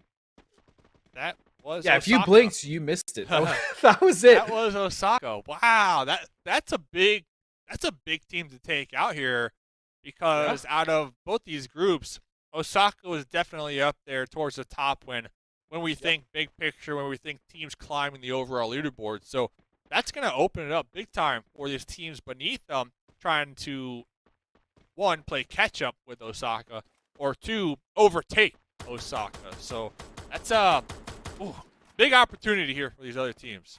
Absolutely, and a big opportunity as well for Rambox now with pretty much the entire west side of the circle under control for themselves. Ideally, they would be able to rotate in without much trouble. I mean, if they do rotate in at the very least before they get in a fight, they won't have to deal with USA or VG until they basically are just closer to the center of circle. And looking at VG, I mean, they have... Virus Gaming have nobody around them. In fact, they're even split. They have Camatron off to the center somewhere, just kind of looting or potentially hanging out by himself, scouting. And yeah, this is going to be a fairly, I think, dare I say, boring beginning of the game. Aside from that one really quick wipe on Osaka, I don't see a lot of these teams fighting. Don't think so. We got the neighborhood friendly Spider-Man out here sniping away though. All right. True. Sniping away. Spider-Man's actually been really, really disgusting with those snipers. Yep. Yeah. And last time, actually, I was casting, I'm pretty sure he was popping off. So definitely one of the, I'd say, premier snipers in this lobby at the very least. You love to see it. Especially on this map. This map so large, right? A lot of open kind of sight lines with all the different buildings and levels of elevation. That I really feel like this map is the map to showcase your sniper skills, right? Your Agreed. Sniper abilities. So really curious to see what Spider-Man can accomplish here with that in mind. Yeah, you don't need to get the kill, but you definitely have the opportunity to put in a lot of damage, and that just slows down your opponents. We saw it to great effect where Spider-Man, I think, got 3 back-to-backs, right? I mean, just quick succession. The members of the team that he had knocked were low, and so because of the damage, well, yeah, just those things are devastating, man. And looking at the center of the circle and devastating, it is possible that YT, Dual Kings, as well as Atomic get in an early fight, which would be rather beneficial to all the teams potentially coming in for rotation. They'd be able to third-party, even pick up some kills. Yeah. As we now wait, again, for most of these teams not going to really be in a big fight. I'm curious to see how Virus Gaming is going to do, especially when more teams start to come around them, as they also have a danger zone on top. But here we go. It looks like the first fight potentially breaking out here just off center of the circle here. It's going to be YT, Dual Kings, and Atomic. Yeah, so interesting. YT with a little 2-2 split as well. A little soft 2-2 split. Looks like they got Spider-Man up there in the front lines trying to possibly open this up with a nice little sniper shot. But while YT were rotating to get a better vantage point, Atomic was doing the same thing on the opposite end here. And I know we had a kind of a running theme here for this game. Which team will get the booyah first, YT or USA? Looks like both teams are actually going to be kind of close to danger here around the same amount of time, because USA on the opposite end of the map, they're also really close to RBG. So let's see who will survive longer as up here with YT. Not even sniper shot. I was gonna say, not even just, oh, those are so close. Oh, he's hitting those. Oh, and he gets a knock again. Spider-Man, man. Spider-Man, man. Spider-Man, man. What were you gonna say though? What were you gonna say though about? I was gonna say the one thing I was worried about actually from USA, what you're talking about, is not only RBG but DN from the north is another team that may potentially come down onto USA, so they got to be careful. So still up in the air. I like this little bet we have going on who's gonna win, YT or USA. Yeah. I still maintain, although YT again have been looking really good in their team fights, especially with Spider-Man just bolting away with that M82B. I mean, that thing has been devastating in his hands. And Pedro, boy, with the Car 98, the thing comes with that 8x scope, so you can really zoom in on your opponents and make sure you catch them. Oh yeah, You want to you can catch them here. hear their thoughts before you put them down. That's how close that scope puts you. So it looks like the whole team of YT have some type of long-range sniper weapon, though. Yep. What you like to see. I like to see it. I love some sniper action here. Absolutely. I mean, it's always good to have, in the general rule of thumb, right, is you want to have one weapon that's good close to medium range, particularly either like an AR, like an SMG. Then you have your DMR, your bolt, or your sniper rifle as your secondary. That way you're effective at pretty much all ranges, right? Some players we've seen opt, instead of going for that standard AR SMG, go for shotguns, which in this game are absolutely devastating, as we've seen. Yeah. And so, yeah, that's basically the setup you're going to see on most of these players. And it's tried and true. There's no reason not to switch that up. As we now look at the map, Dave, and things are about to get very interesting. Yes, sir. Or you can have the MAC-10 with a thermal scope on it. True. I heard that's pretty. Hey, it does have a high rate of fire, so I give it to them for that. I don't hate. I don't. Hey, whatever gets the job done, right? As the saying goes. So, to your point though, next circle did go up. Still, not a lot of movement though. Nope. A lot of teams are going to be comfortable for the time being. USA though, we can see them kind of getting fired upon from Virus holding down that refinery spot that we both really love here on this map. Looks like refinery is going to be right there on the edge. So Virus, I can see them being forced to defend that hilltop, that high ground here very shortly. Yep, there's a very good chance, in fact, that Virus is going to have to defend that, and they most likely will. And it's either going to be, in fact, I think it's going to be against multiple teams as well. I don't think refinery is going to end well for any of the teams that potentially try to just take it over, at least one of the center teams. And Virus is actually leaving. They want nothing to do with that. Said, see ya.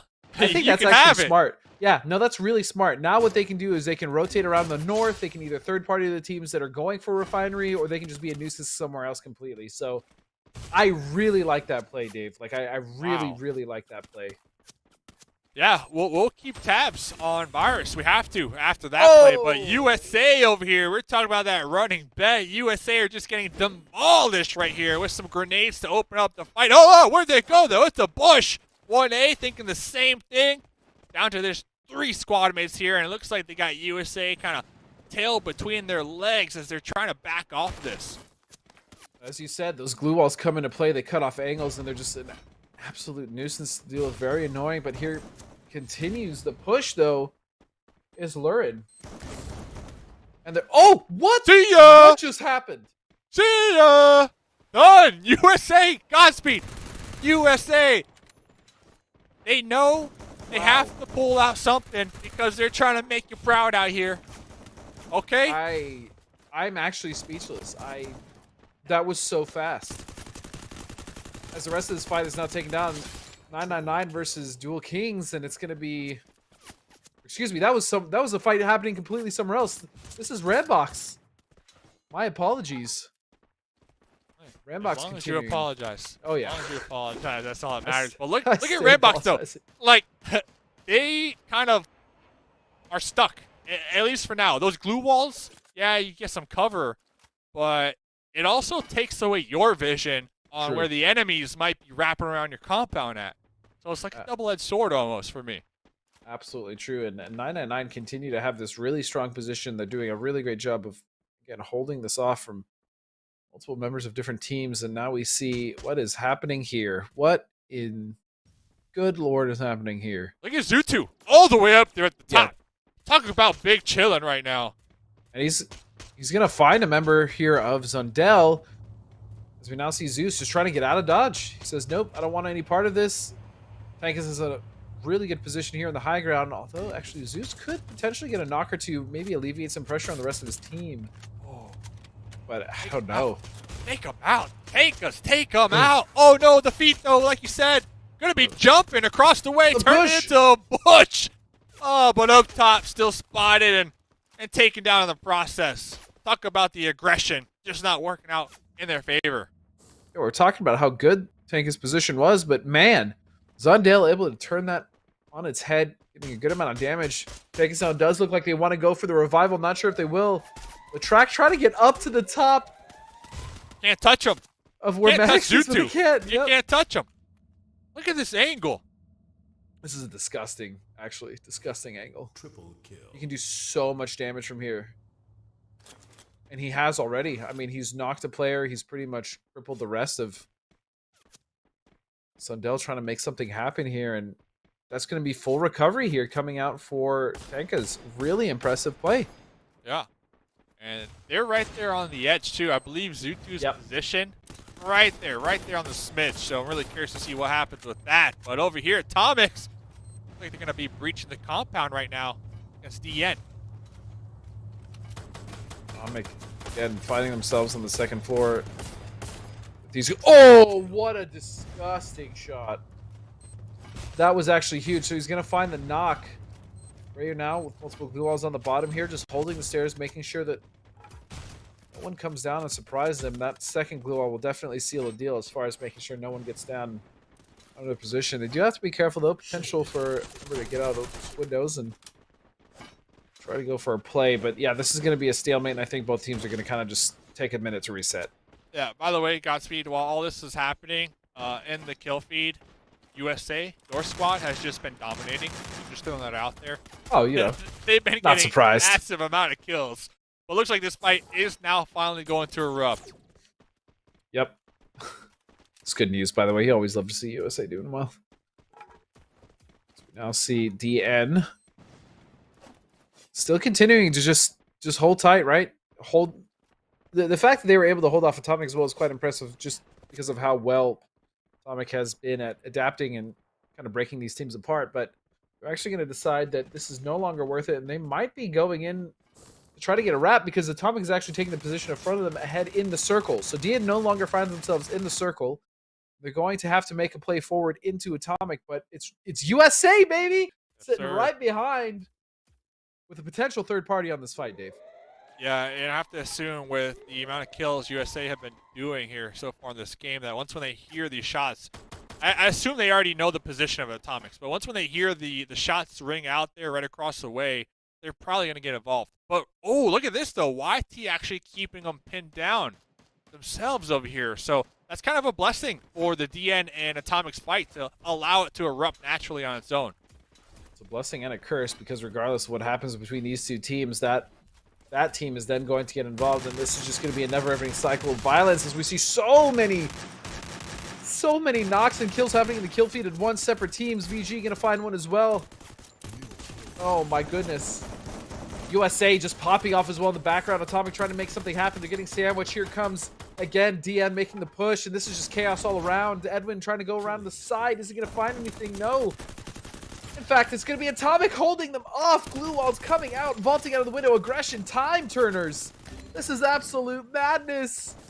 And DN is going to find 2 knocks. And it's just down to 1 member now. DN, can they survive? They do survive. Yeah. Somehow, Dave. Oh my goodness. Yeah. Now, let's see. Can they get the pickups on all 3 teammates? I think so. As over here, Virus 999. Oh, looks like 999 taking out Virus as Virus were trying to make their way uphill into that new circle. And we're down to just 3 teams, Godspeed. 999. USA, back-to-back-to-back games. Man. Their 3rd game, top 3. 3rd game, top 3. I have to point that out. Like, it's so crucial here when we're talking overall points.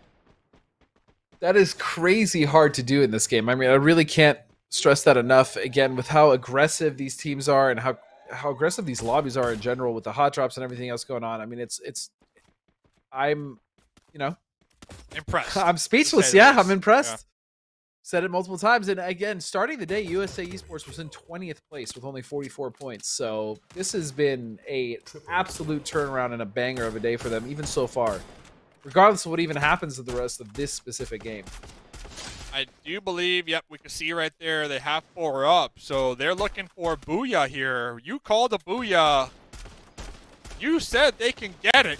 This is their moment to get it. 12 kills so far. Looks like Steve going to be looking through this window, keeping DN at bay as they make their way across that road, followed up with the grenades.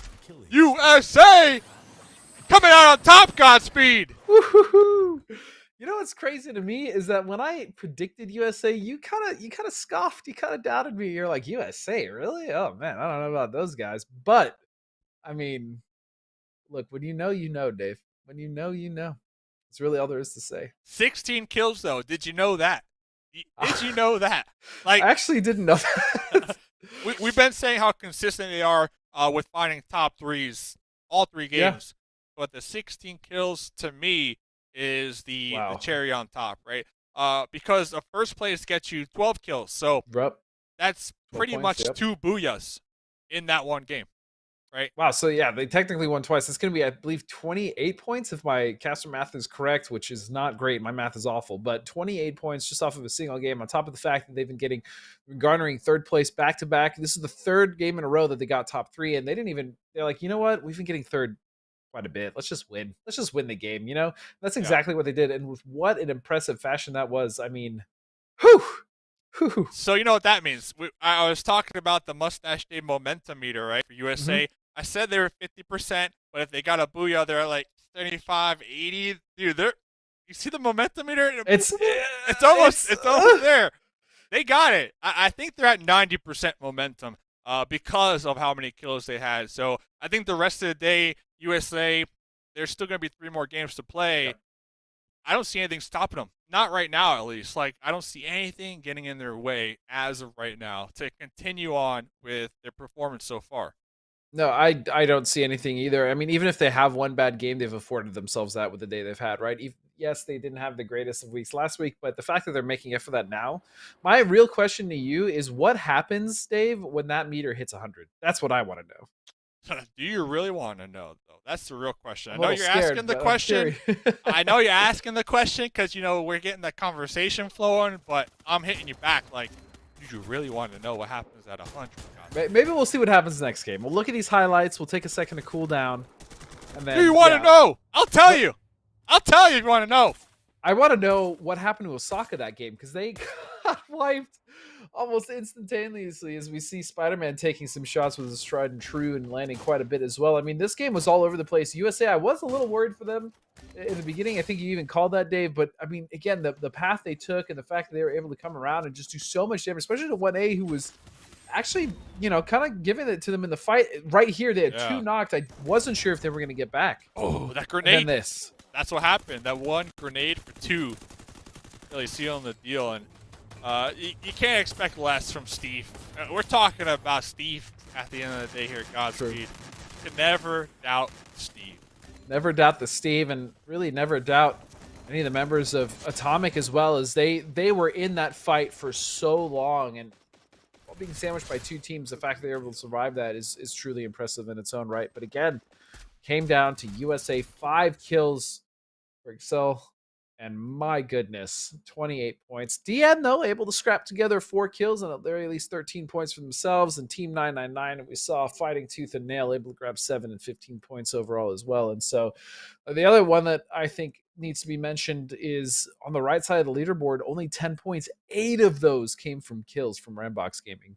Yeah, Rambox, we saw their rotations last game. We were complimenting them last game. This game, kind of continuing on with the kill points. So this is a team that has been securing some points here every single match. Exactly what you like to see here. But looking at the top, 8 kills right there. Team USA. Team USA, and it is Exhale, who is just Exhale and Brazil. I mean, super impressive on the day. But again, I talked about Rambox in the beginning of the day. I talked about them at the beginning of the day, the first week I casted them, and that's this team, even though they do tend to sometimes have bad games, as all teams do, the bounce back and the the ability that these guys have to mentally reset is very impressive, because we've seen them come back from game after game. Even that game, getting a poor placement, but getting 8 kills on top of that is just a testament to that team's mental. And I think it's pretty solid. If they can just put together some more kills and better placement overall, I think they'd be in a much better place. And I have faith in that team. Booyah! What's happening with Osaka, though? I think, fortunate for them, we do have a little break where they can kind of huddle together and think, okay, what do we need to do in the next half of the evening? But last game, 0 points. This is a squad that a lot of people are excited to watch. A lot of people expected for them to really have a really phenomenal day here. So I'm looking at that squad here, Godspeed. I agree. Looking at how they can bounce back after the break. And, one of those ways that I think they can bounce back is maybe unlocking the Assassin's Creed skin. After all, just get the skin, be Assassin's Creed, easy booyahs all day long. Ladies and gentlemen, we'll be right back after the break.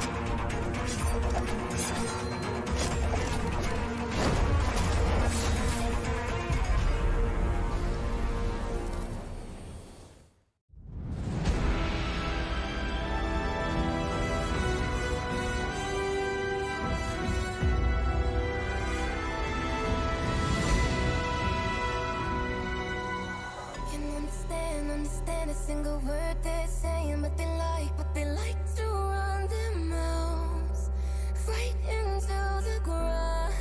But we don't get in our heads, these ain't games we're playing. Yet they try to break us in, but the line is running thin. So we won't let us burn, no, we won't let us fall. We'll rise up from the dirt, break down all these walls. There is no holding back from it, there is no harm. It's only living inside of your head, don't you let it come crashing or shine in the dark. We're taking, we can't lose our minds today. Take our life away. 'Cause failing isn't an option when you're with me. Nothing can stop us, there's no taking us down. Running out ahead first, in control, set the run of it. Working in the dark to serve our own life, making our own love. All we need is ourselves. We can be the heroes of the night, we can take it higher. Work in the dark to serve light, hero of the night to take flight. Booyah, prepare for a fight, it's on sight. Taking a leap of faith, playing the game of life. Fire in the skies, no surprise when we arrive. Arise from the ashes, champion battle maverick masses that clean up disasters. You're nothing compared to these assassins that stay lit from shadow casters. Can you hear them screaming out your name? Telling you to fight, telling you to keep on. I can hear them screaming, the energy is growing. We can't stop tonight, we gotta keep it Can you flowing. hear them screaming out your name? Telling you to fight, telling you to keep on. I can hear them screaming, the energy is growing. We can't stop. 'Cause failing isn't an option when you're with me. Nothing can stop us, there's no taking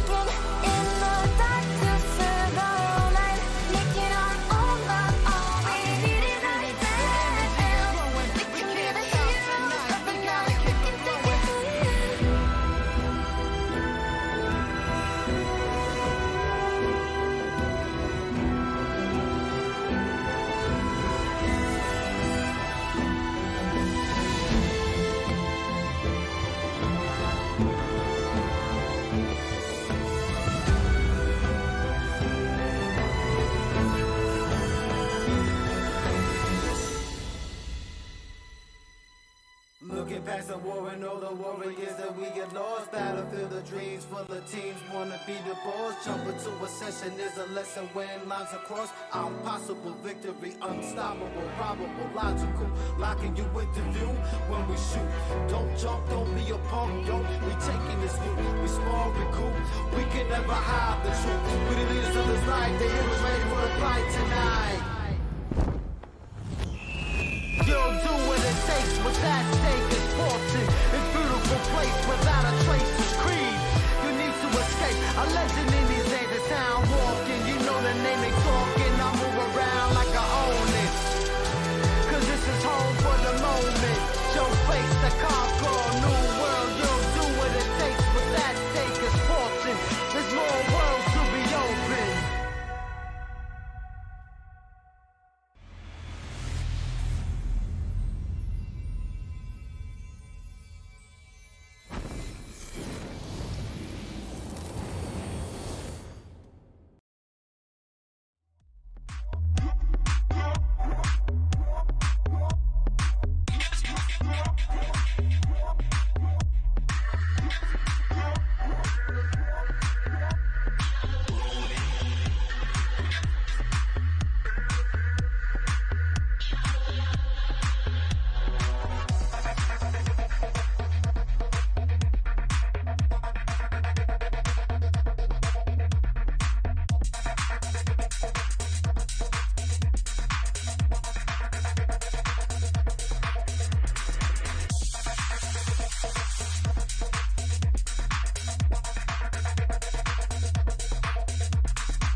Welcome to Season 2 of the Free Fire Pro Series. We're back to bring you more action, more talent, and even more booyahs for the best teams in North America. On top of a whopping $50,000 prize pool and the bragging rights of being crowned the FFPS Grand Champion, this season, the winners will also earn the first ever North American invite to the Free Fire World Series. But before they get there, teams will have to fight their way through a grueling 2-month tournament, including an open qualifier, group stage, last chance qualifier, and grand finals.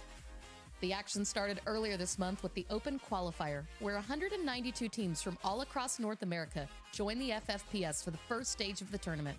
Each qualifier round featured 6 games, where teams earned points based on their in-game performance, including their placement and their kills in the 12-team lobbies. Only teams in the top half of their lobby moved through each of the qualifying rounds, making their way through the round of 192, the round of 96, and the round of 48. The bottom 6 teams from the Season 1 Grand Finals joined the top 30 from the round of 48 and the last open qualifier round, the round of 36. The 18 teams left standing from the final round earned their spots in the group stage. For the group stage, the top teams from the open qualifier will be joined by even more invited teams from Season 1. The top 6 teams from the Season 1 Grand Finals will qualify straight into a 24-team group stage, alongside the open qualifier teams from Season 2. Teams will be split up into groups of 6, and these groups will face off in a double round-robin format where each group will battle each other in a 12-team lobby twice. This stage will take place across 4 weeks, with 3 game days per week. In the end, the top 8 teams will punch their tickets straight to the finals. The 9th through 20th place teams will earn one last shot in the last chance qualifier, and the bottom 4 teams will be eliminated from the tournament. The last chance qualifier will be a 2-day gauntlet where teams that fail to qualify from the group stage will get their last chance to earn a place in the finals and fight for the title of FFPS Grand Champion. 12 games will give the top 4 teams a shot in the finals, while the remaining teams will be eliminated. The Grand Finals will pit the top 12 teams in North America against each other in a 3-day event. 6 games per day for a total of 18 games will be played for teams to claim their piece of the $50,000 prize pool and for a Grand Champion to be crowned. Which squad will reign supreme and get their chance to represent North America in the World Series? Tune in to find out.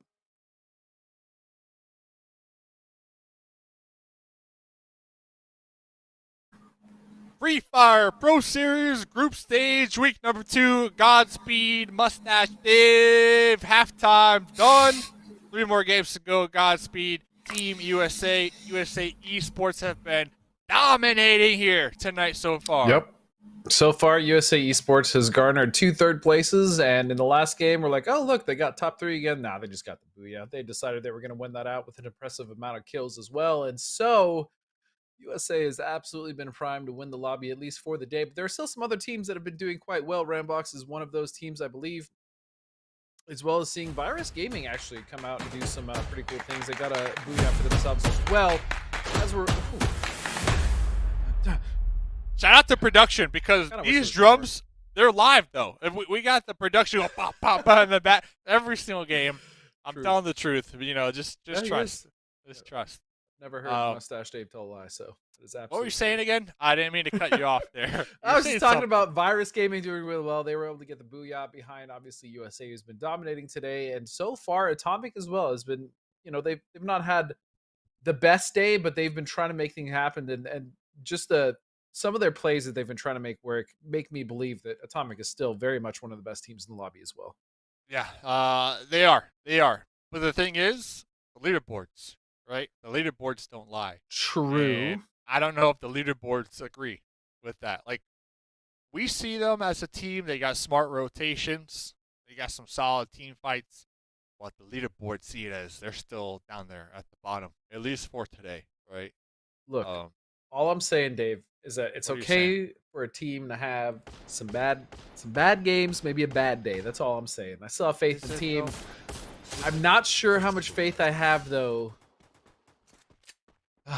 in a bush. Tankers, man. Tankers have been really struggling today. This is Rambox. This is up against Rambox. And last game, we were kind of chatting about Tankas. They had Zulu up there on the high ground on the top, which I was in love with. Yeah. Oh, Kevin 5. Oh, wait a second. Kevin 5 just kind of running out there in the open. Wait a second. Okay.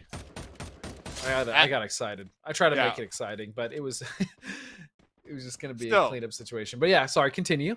Kevin 5 kind of throwing there, right? I mean, just running out there in the open like that. No care in the world. Definitely not the most ideal situation, but as we were saying, yeah, Rambox have been really difficult for a lot of these different teams to deal with early. They've been doing a good job of pretty much shutting everyone down and maintaining the majority of their members. I mean, with only one person down, Kevin, I agree that was kind of a little overzealous there, the way he stepped into that fight, Dave, but at the very least, they should be able to get him up. The revive station, I'm hoping, somewhere around them. And so, again, that's coming into play huge. I 100% am about this revival system. I'm glad they brought it into competitive play. And yeah, it's already been paying dividends for quite a few of these teams. As we talk about dividends, Jonak going to take one as he was trying to make something happen. Now it's going to be Zundel fighting Osaka. They've been in the mix. They've been in these team fights, but the last one did not go their way. So hopefully they can definitely shift the momentum in their favor against Zundel, who's only a 3-man, by the way, Dave. 0 points last game for Osaka, right? 0 points. So let's see what they'll be able to accomplish here. And just a little update on Tankos. It looks like Zutu is going to be making it towards that revive area. So we might see that rematch up against Rambox. But before we get to that, Osaka on the defense right here at Godspeed. Yep. That knock was actually huge coming out from Zundel. That Takes out their eye in the sky, their Overwatch, and now it's going to be just straight up a ground fight as we see Yonak trying to make something work, but he's not going to get it. It's down to Letra, excuse me. It's C7. It's old members of C7, my bad. It's Jeff and Letra trying to make something out of nothing here. That was crazy. He just let him do that? Yeah, you gotta let him do that right in front of you. Letrek, if you were them, Godspeed, what's the play here? I think you back off. It's a 4-on-2. You know that they're going to get that revival, right? And the glue wall here is breaking. You're going to run out of utility. Do you spend all that utility, or do you get out and try to go for a res? I mean, you would think this distraction would maybe let Jeff out, but no, Jeff is still just hanging out. I feel like that's a mistake. Letra able to get out. Jeff just sitting here. There was an opportunity for sure for him to potentially sneak away, but now he's going to have to do so with all the members of Os. Yeah, it's nice shot. But that's that vehicle play I feel like was correct from Letra. I really liked it. In fact, we even saw all the members of Osaka switch focus, but Jeff just didn't take advantage, and unfortunately he falls. Osaka actually throwing, though. They have to know that Letric is driving towards the revive location, and they let Letric drive over here. I don't really see the urgency of them trying to chase him down, and it looks like Letric is going to be holding down that revive station for the time being, so they should be able to call back some teammates here. That's actually a really good point. I mean, especially because they should have known, right? They got 3. So there's no reason why they wouldn't chase. And the most logical place for Letra to be is obviously in that revive point, and he gets all 3, baby. Oh, that's what I'm talking about. They're going to split off, go to Council Hall, maybe get some loot up there in the north. But man, and again, you are 100% correct. There needed to be urgency there.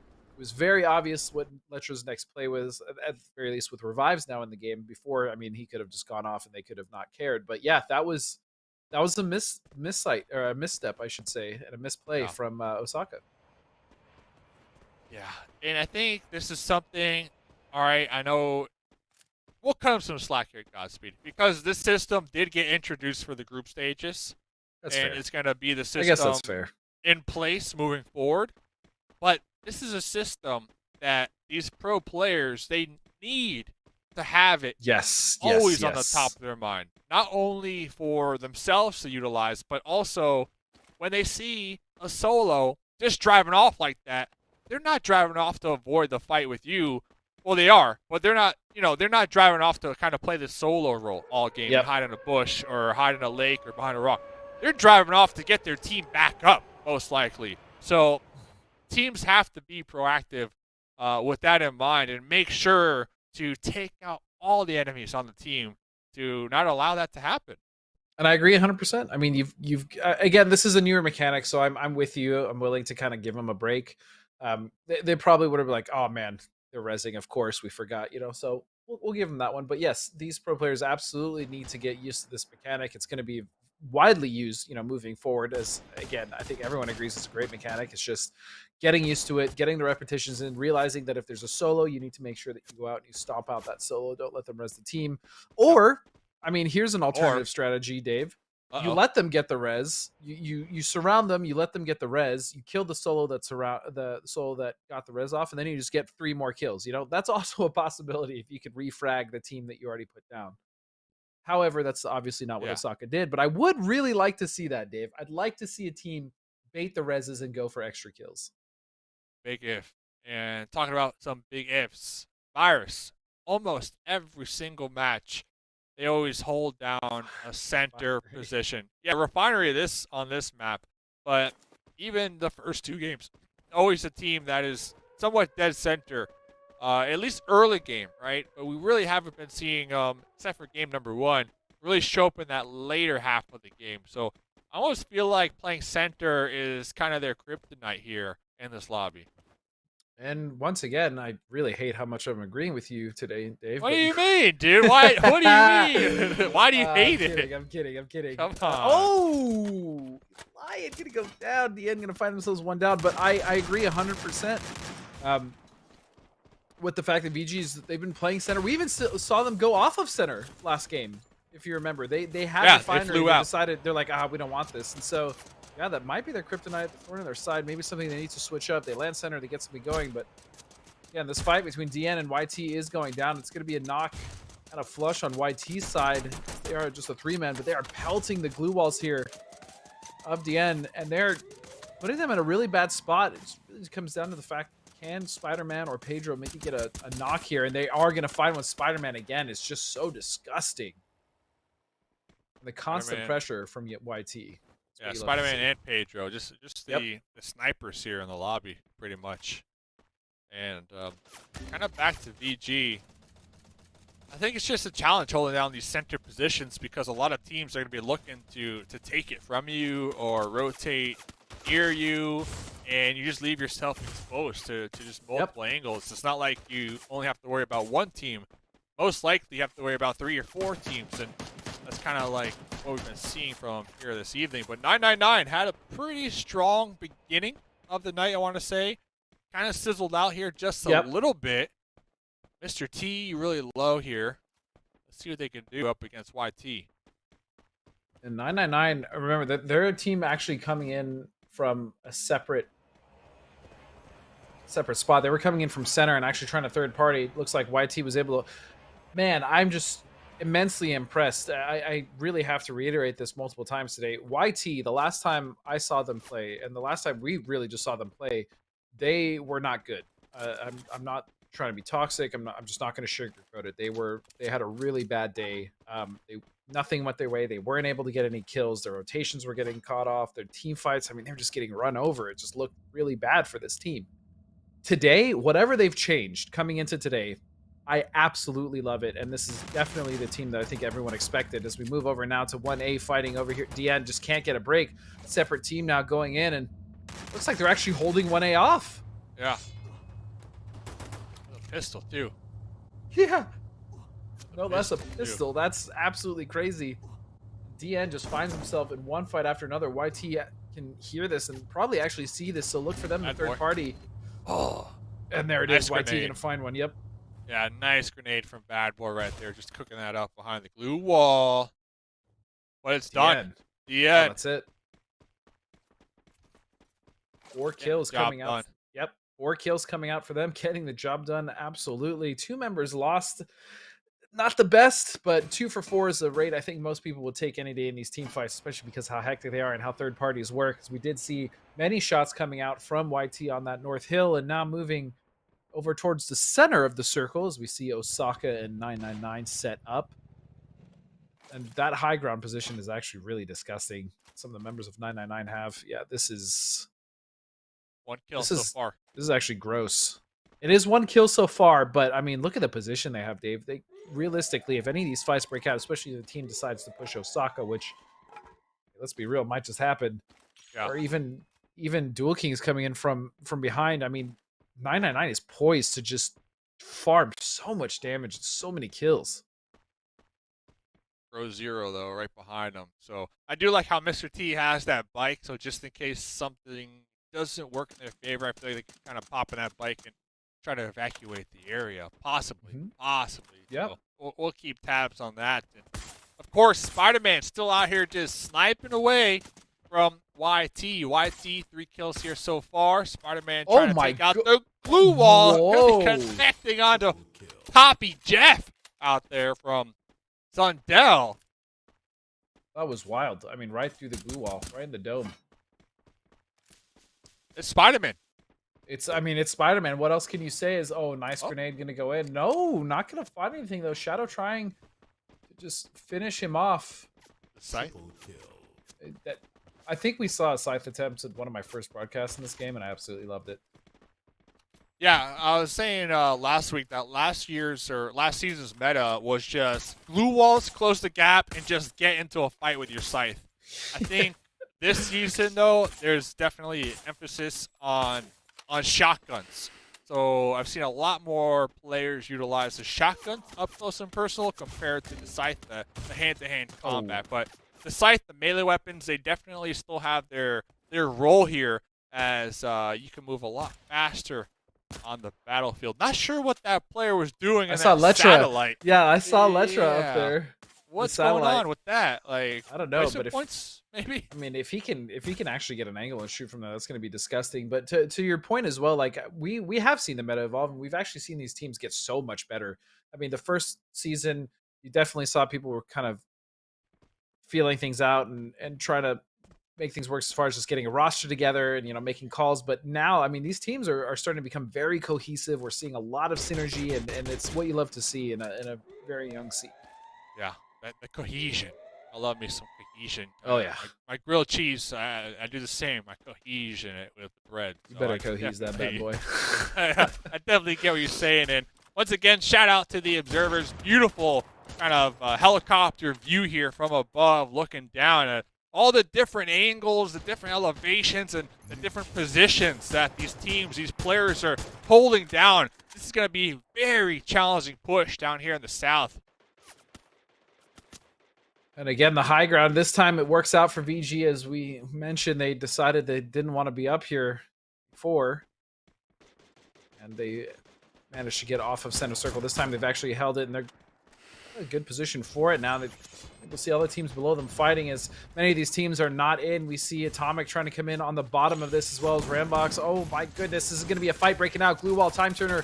It's getting crazy, Dave. Oh, can he survive? There's so many glue walls.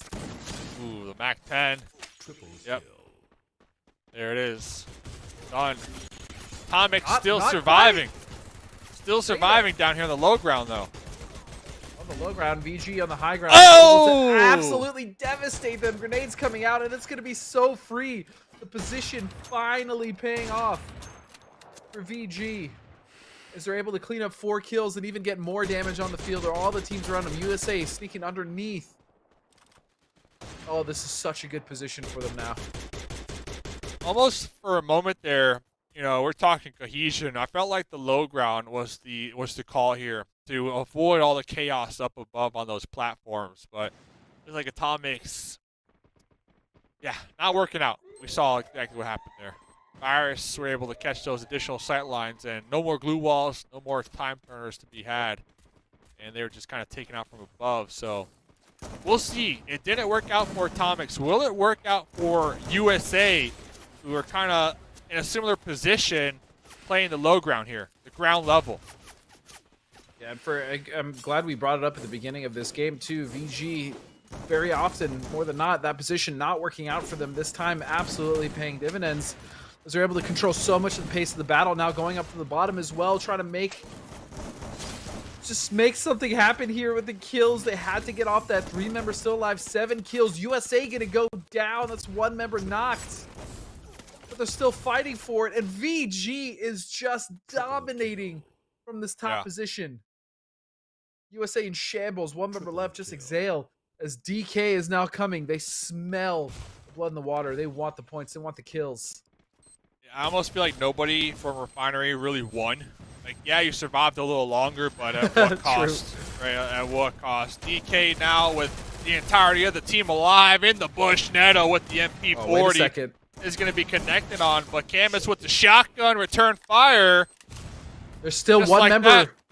There's still 1 member of DN just in the backline taking shots, third partying. There's a very real chance as a solo he could take this, especially with that.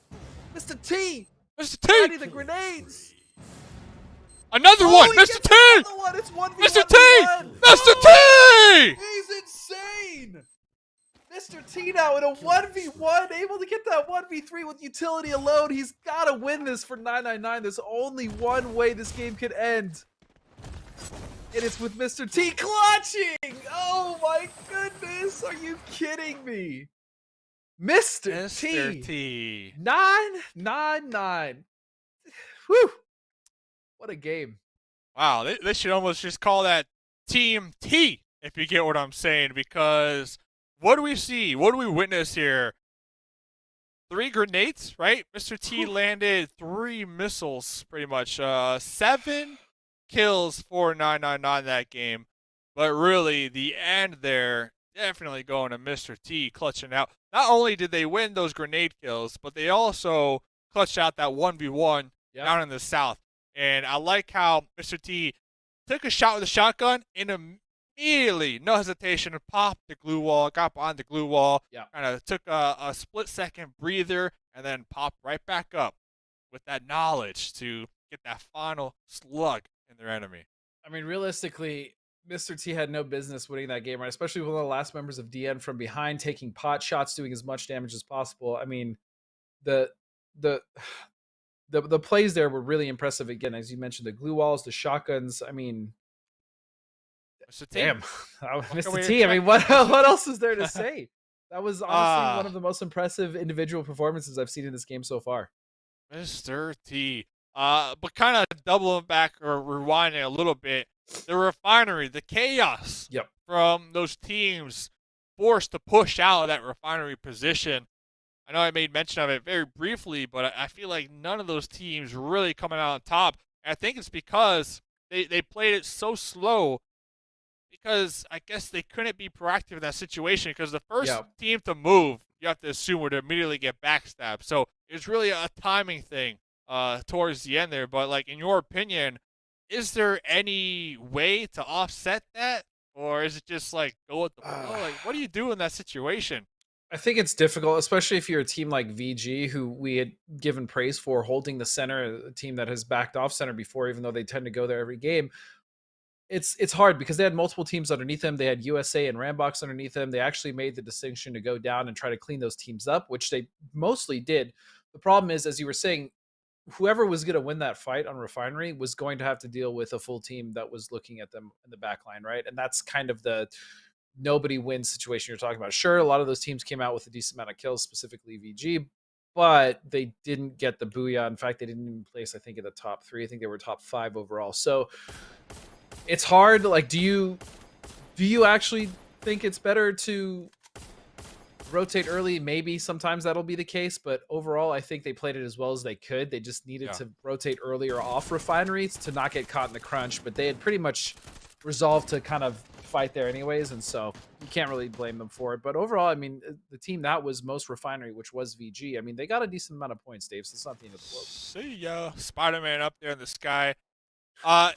That Refinery fight, kind of, the question that I posed towards you, it reminded me last week, I think it was Club 9D, who were in a similar situation where they were on the top platform and they had to push out, and instead of pushing towards the zone, Godspeed, they doubled back and went the opposite way, dropped down, and then they were the team kind of in that backstab position for those teams trying to make their way on in. If you catch what I'm laying down here. I'm picking up what you're putting down, and I definitely think so that might have been the play. Yeah. It's easy for us to say, of course. Sure. Hindsight up in the sky, chilling in our comfortable studios, but all the knowledge in the world, of course. Yeah. And so, of course. And I actually saw it was really cool. Right when this fight was breaking out, I actually saw the little Assassin's Creed symbol. Which again, if you guys don't know, the Free Fire Cross Assassin's Creed collaboration is here. If you guys head in the game, you can try out the new Creed of Fire event, which includes special new gameplay features like Faith, as well as exclusive cosmetic bundles. And you can get your Ezio Auditore bundle now in the Ignite the Darkness. So guys, check that out. I know it's throwing these really sick highlights, but I mean, who else to see in the end of these highlights than Mr. T?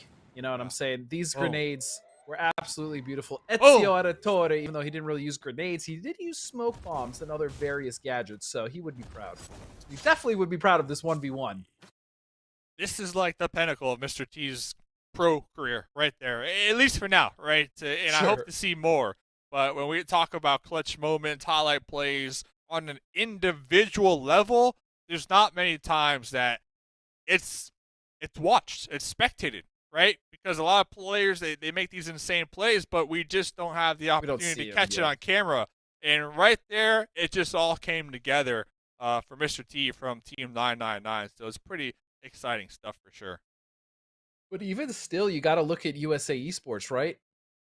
5th place. They have not placed outside, as impressive as that win was for Team 999. We saw DN also survive and Dual Kings Virus. We talked about those 4 teams ahead of USA Esports.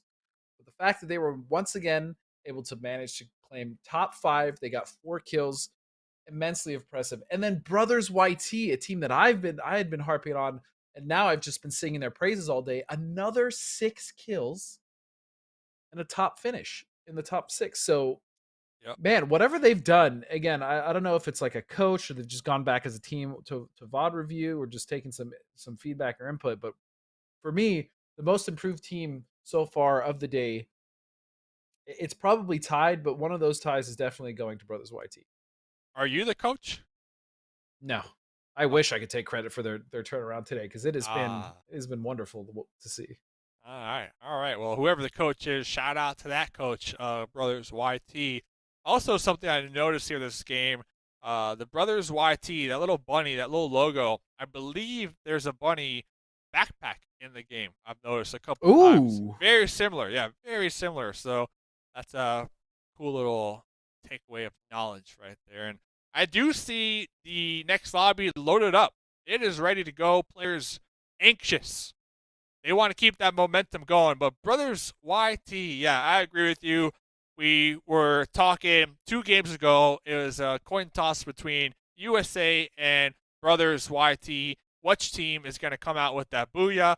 Of course, USA came out on top. But now I feel like it has to be time for Brothers YT. It has to be. 2 more games to go. Let's see. I wouldn't be surprised if Brothers YT could potentially bring a booyah to the stage, especially with how many kills they've been getting and how well they've been playing overall. But remember, we are also moving to our last map of the day, which I'm excited for as well. It's fortunate that we have to leave Kalahari Calamari, but the refinery has had its time in the sun as we now move to the map with many, many bridges and much water. That's going to be purgatory. We got a little map rotation right there on the side. I mean, this is beautiful. It's like right there. I'm looking the wrong way. Just in case you're tuning in, these are the teams that won the first 4 games, and we got 2 more to go. So, ladies and gentlemen, players are in the lobby. The plane is getting fueled up, ready to go. 2 more matches to go here. This is going to be the group stage, week number 2. Game number 5. Game number 5. So here's a question for you. You asked me a question. Now it's my turn to ask you a question. You're talking to me? Yeah. Oh, yeah. I'm talking to you. Talking to me. Of these teams, Mr. Mustache. Tankas. Tankas is the team you think is going to get the booyah. Oh, what's the question? I probably should have waited for the question. Who do you think of the teams? You gave me 2 to choose from, so I'll give you 2 to choose from. Which one is more likely to get the booyah? Tankas or Brothers YT? Well, Tankas could definitely use it more, right? True. Just because of what we've been seeing from them here, and I think normally I would say Brothers YT, but because this is a new map and just how down on the leaderboards Tankas are, I think they need a lot more. So that fire, that urge to really get the booyah, I feel like is just burning a little thicker for them. And talking about Tankas, they're in it, Godspeed. Oh no! So not. I swear I didn't do this on purpose, but look, they've actually managed to bring it back. I think a little 3-on-3 action here going down. Also, shout outs to our awesome observers, Rose-Colored Glasses Science and Kowo. Kowo doing the Lord's work here, bringing us a lot of this amazing action. As Collado is going to come in here now, trying to clean this up. Tank is fighting back, though. Time Turner's going to be out, and he's still surviving. There's a P90 and even a Rosa involved. My goodness. Take him out, Tankas. Tankas, you got this. Manix 1v3. Easy. And another fight breaking out as well. That's a separate team fight, actually, completely. VG is backing out of this 100%. They don't even want anything to do with this. YT now getting a fight with Osaka. This map has exploded in fight after fight around the map. 1v3 easy. Manix, you got this. Behind you. Kick. Oh! Got one. Wait a sec. Oh.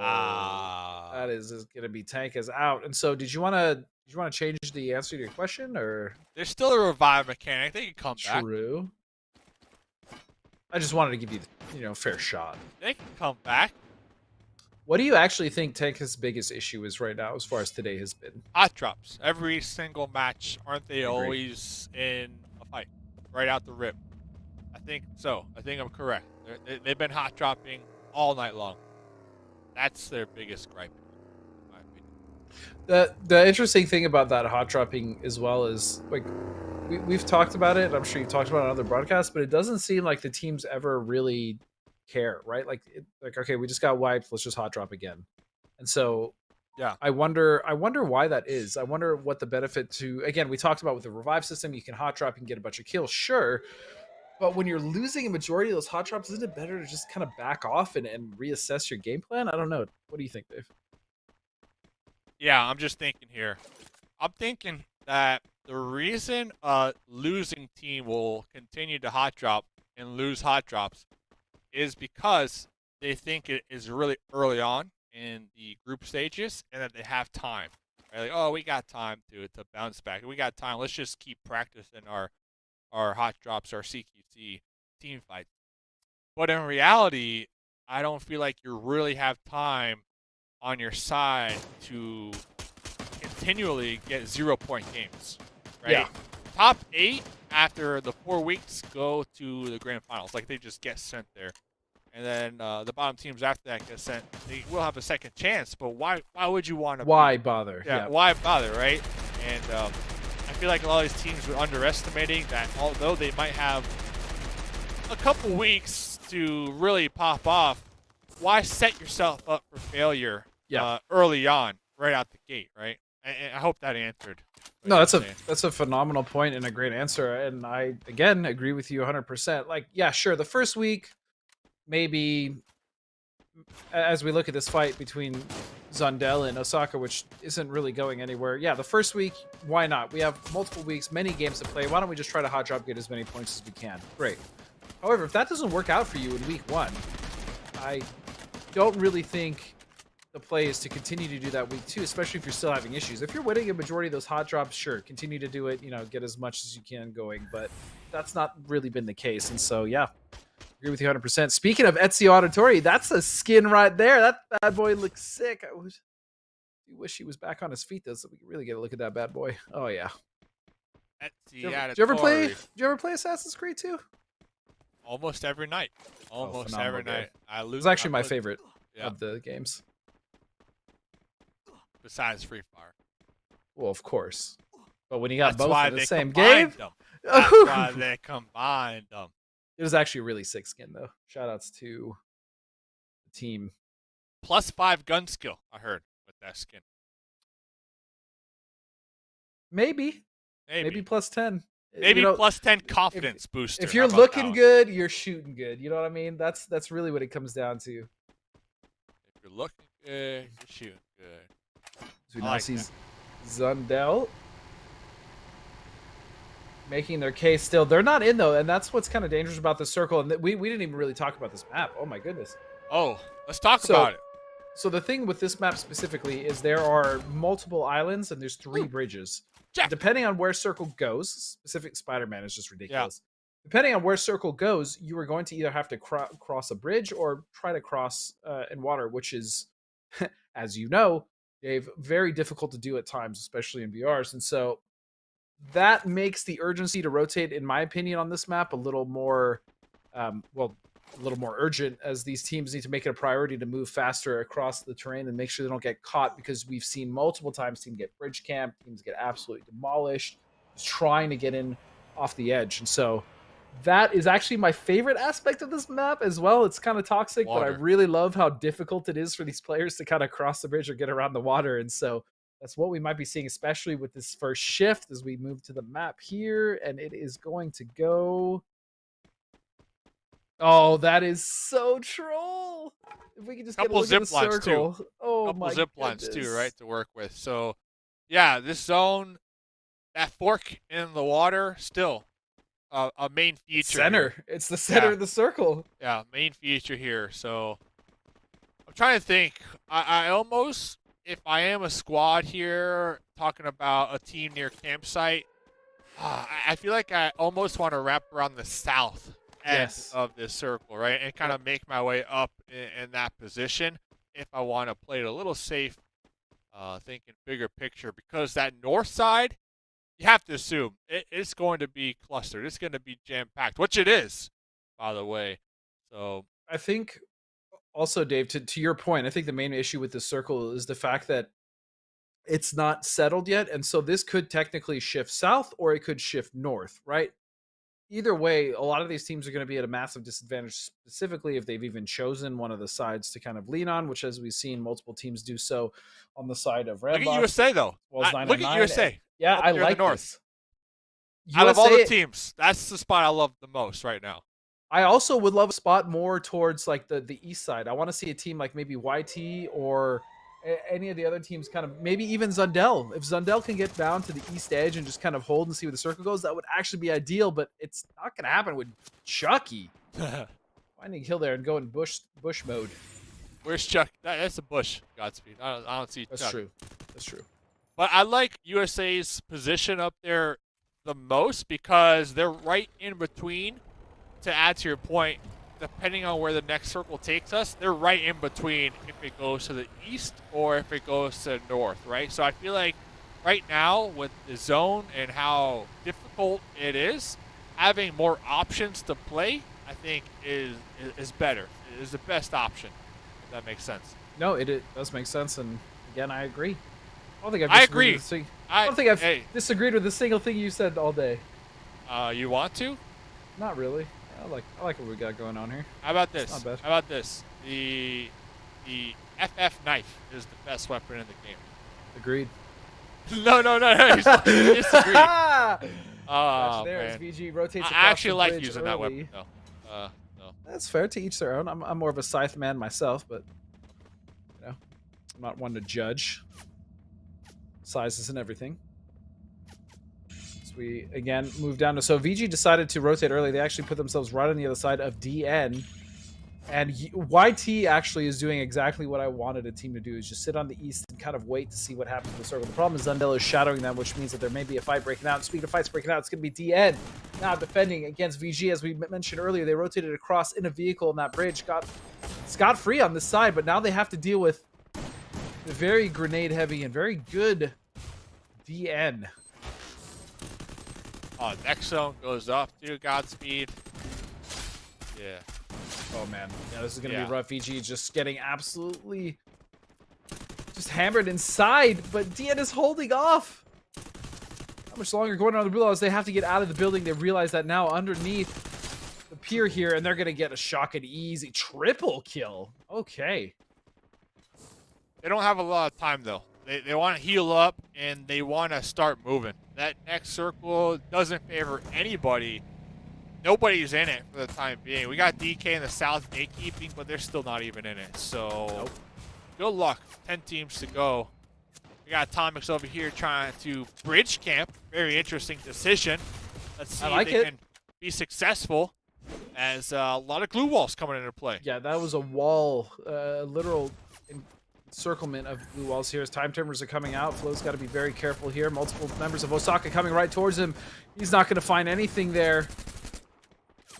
And it's still going to be Atomic fighting for their life. One member left. It's just Oaks. Oaks versus Osaka. What can he do? Not much. That's going to be a clean up there. Wow. Osaka. This is the game that Osaka needed. I know they've been consistent with like kill points here or there, but they have also gotten a 0-point game here or there. So they've been just yo-yoing all evening long. But this game, 7 kills as of right now. They're up there in the north. They have the potential to continue to steamroll and just kind of claim that northern smidge of the pie to themselves here. Going to be coming in right behind Zundel. Oh, Osaka. Okay, talk about heating up that stove again. Oh, yeah. This is the game. They're doing it. This is the game so far. It is.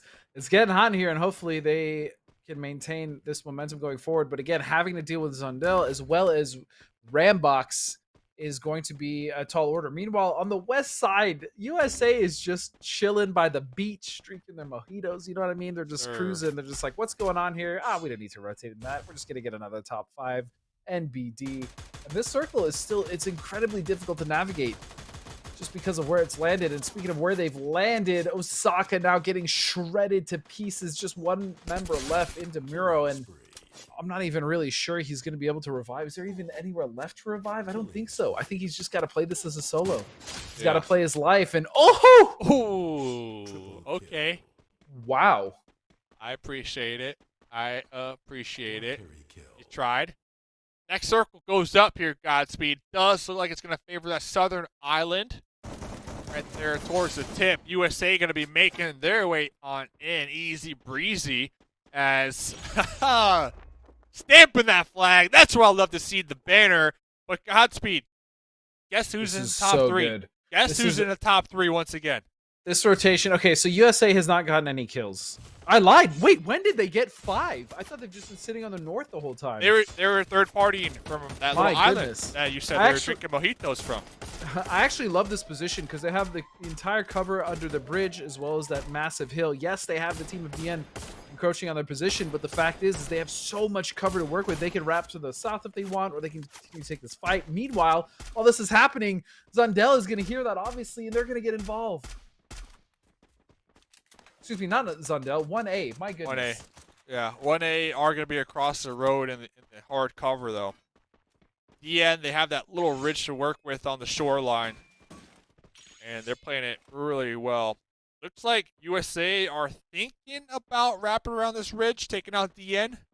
Maybe they have the opportunity. That's of course if they decide to push. But 1A, talking about positions here, Godspeed. 1A are definitely in the better one here, in my opinion. Yep. And it doesn't look like either one of none of the 3 teams here want to push the pace, right? They don't really want to push the envelope because if they do, they tend to open themselves up for a third party. And so what we're going to see here is feels like mostly just going to be a stalemate, right? These 3 teams are just kind of feel themselves out, wait for that circle to post, know exactly who's going to get the advantage, and then play off of it from there. As there's no real need to push the pace when you know that there's one team out of the 3 that's just not going to be in the fight, that's just licking their lips waiting for these teams. And it's going to be USA actually that not only get the circle, they also get a crate delivered right to them. Wow. And look at this, though. They also have the bridge right above them. Yep. To kind of provide additional cover, and their situation is pretty optimal here because they have the glue walls that they can also provide and build their own cover, make their own little fort. They pretty much built their own hard cover here underneath this bridge. Do really need to be careful, though, of, again, 1A deciding to come under that bridge and flank them, right? Because that's basically what's going to happen. These teams are going to fight. They have a split here because they have to. USA has to split their focus to 2-1. They have to make sure that, at the very least, they have some presence on the other side of the circle to where if they get in a fight, they can at least hold them off for as long as possible. This is feeling like a sandwich situation. I'm not sure if USA is going to make it out, but I'm not going to doubt them after what we've seen from them today. It all comes down to that cohesion. How much cohesion do they got? We're talking sandwiches.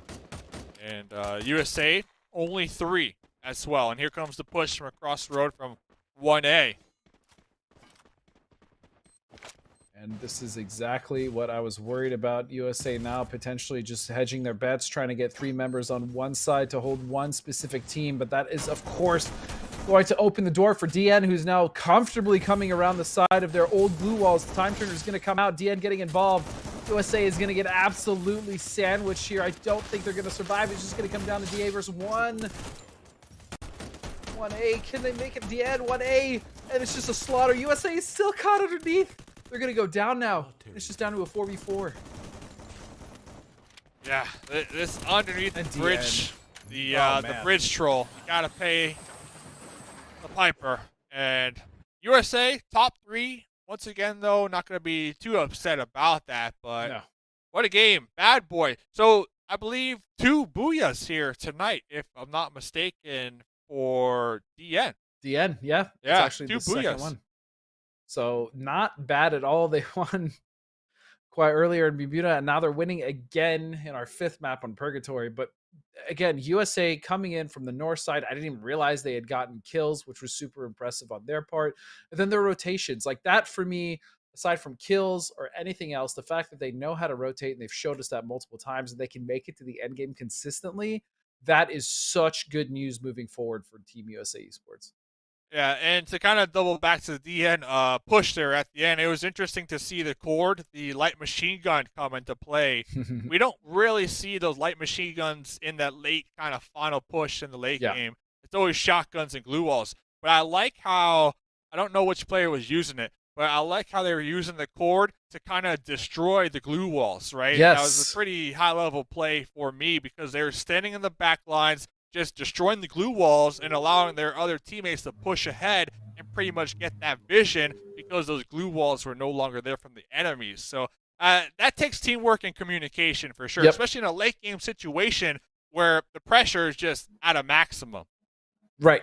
And even just, I think that may potentially start to evolve and become more of a meta, right? To have someone kind of sit back or someone with a heavier weapon to really kind of get rid of those glue walls, because as we've seen, those tend to cause the most issues, especially in team fights. As you said, with shotguns, that's the most prevalent way to use them. Set up these really kind of awful angles for the enemy and just take advantage of funneling or some sort of system like that, whether it's barricading yourself in and causing that.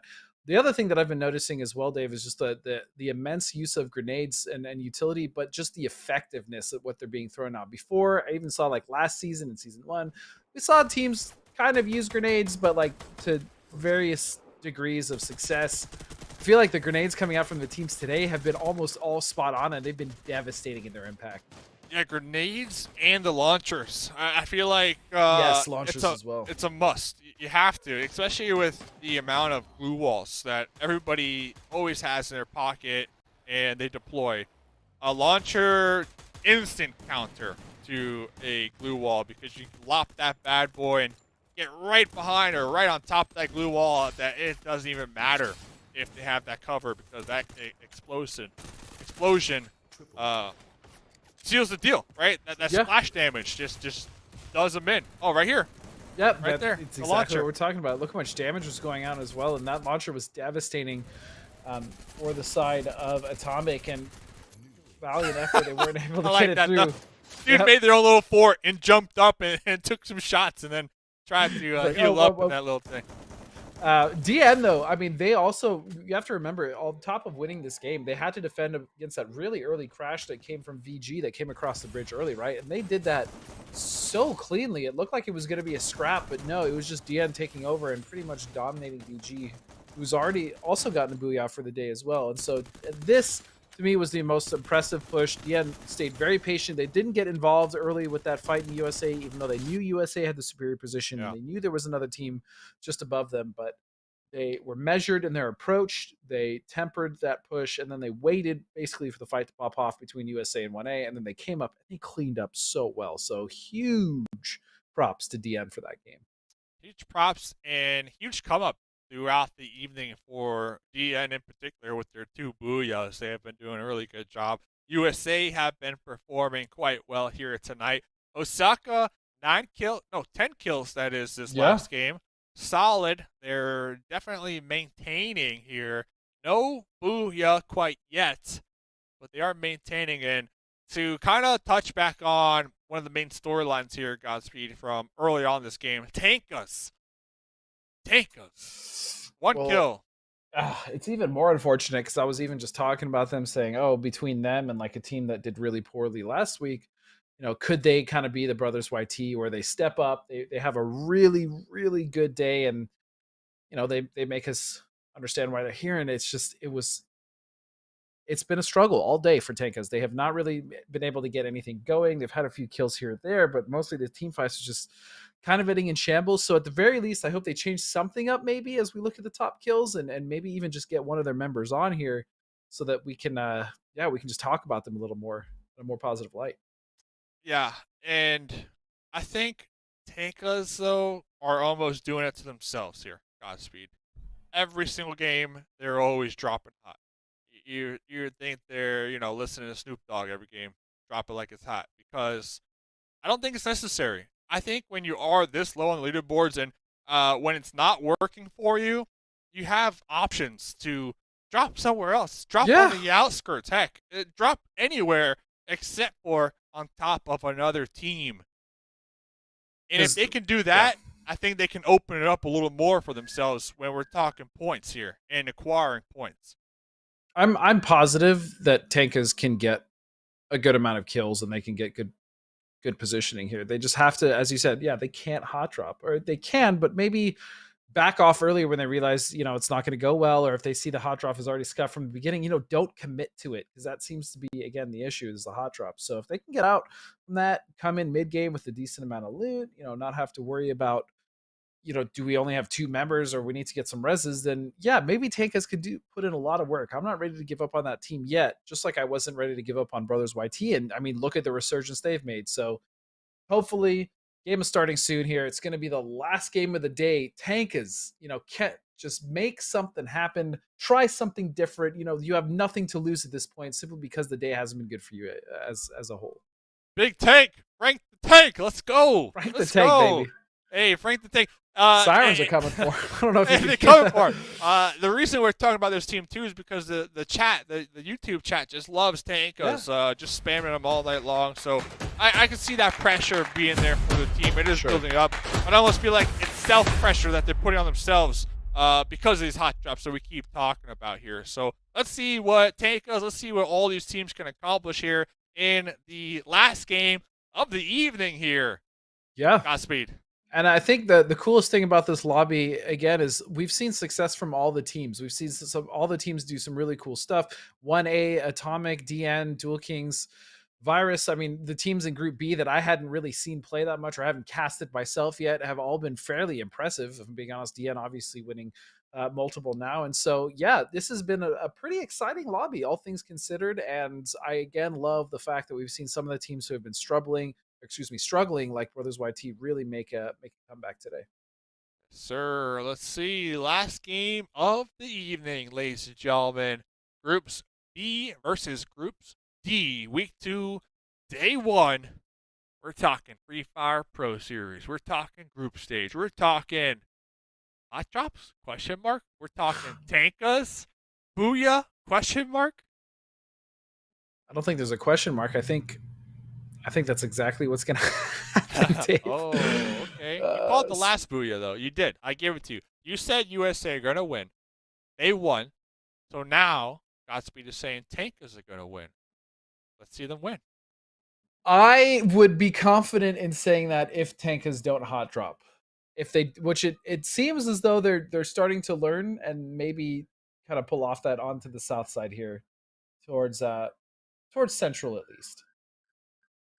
What is going on outside my house? I apologize. Okay? The sirens have just been going crazy. Yeah, I have no idea what's going okay? on. I'm Take good. a look out the window. Take a look out the window. You check it out. I got it from here, man. I got it from here. Is YT going to be in one of those high-tier loot areas? Pretty solid area to loot all the way up there in the north. And they're also going to have USA right there in Crossroads. So 2 of our favorite teams here of the evening might get into an early clash here in the zone.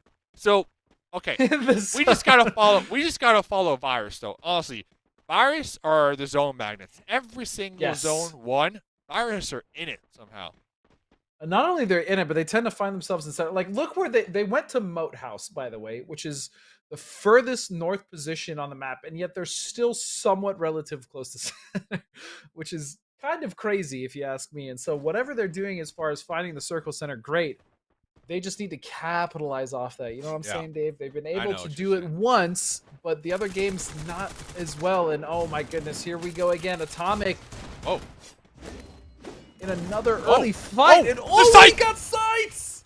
The double sight! Redwin with the double sight. That's 2 knock, 2 apiece. And I do not think this is how Atomic thought the fight was going to go down at all. Look at the tower of glue walls. Mistakes were definitely made right there. Oh, man. Double sight. But look, they're bringing it back. Atomic going to find 2 of their own. In fact, Atomic is going to be 3 up still going into this fight. Atomic, they need to bring it back after that one. They both, 2 of their members ran right into a scythe, right around that wall.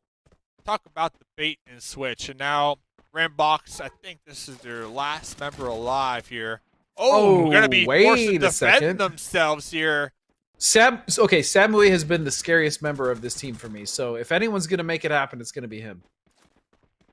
Well, it has to. They're the last one up right here.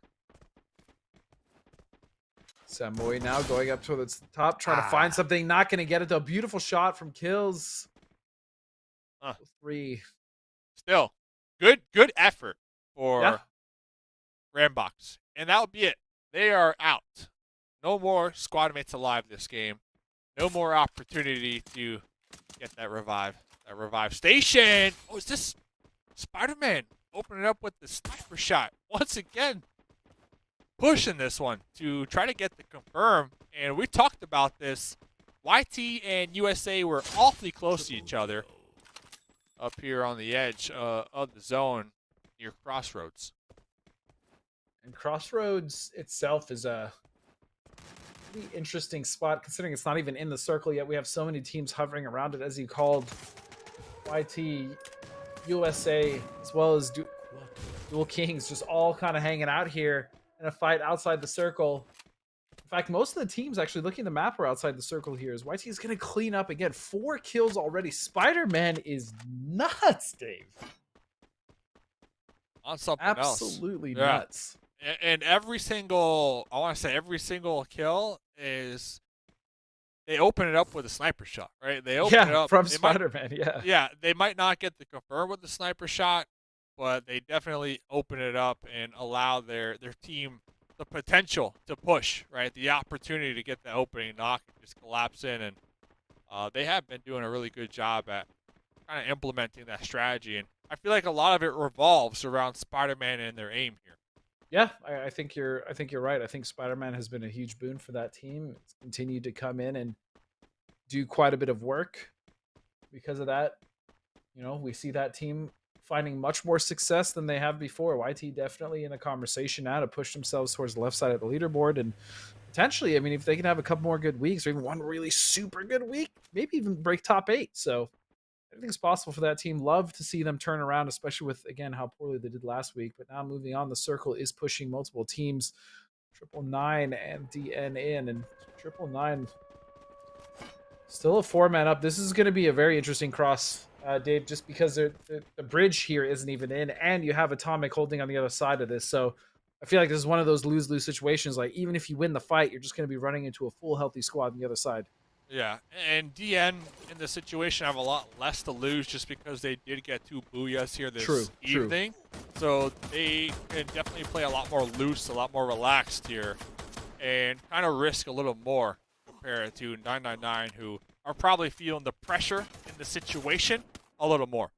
Yeah, 999, not necessarily the worst day by any stretch of the imagination either. Just haven't been able to really get anything started as far as like really stringing some points together. But at the very least, they have climbed a little bit. And if they can get rid of DN and potentially get a few more maybe placements, maybe sneak in and make it, because it looks like actually no one is watching that southwest. And I will say the caveat to this fight is that the circle has posted quite a bit of ways, so whoever wins this fight should be able to recover and get in, as we see 2 members of 999 go down. And what I believe is just left down to be a 2v2. Oh no, that is gonna be it. So the fast res as well. What I think happened here, all right, tell me if I'm wrong, but Mr. T was on that off angle, just keeping that pressure on. Mr. T was taking them shots, was breaking those glue walls, and just keeping DN up there, pinned down on top of the hill, focused on Mr. T. Meanwhile, Mr. T's squad mates were able to use that time to pop up behind. Yeah, I agree. Mr. T's positioning there was absolutely paramount in that. And look at this, Atomic versus Osaka. Osaka, can they make something happen? It's been game after game now where they've been quick wiped. And it's going to be another game. Just like that, Osaka is going to be eliminated and only losing 1. Atomic showing why there's such a force in this lobby. So we lost DN, we lost Osaka, and we lost RBG. 3 teams are already down here this game. Looking at Virus, they are going to be in the zone. Pretty nice off-center position out there to the west. And the reason I'm bringing them up is because that's the team taking these shots onto Atomics down there below.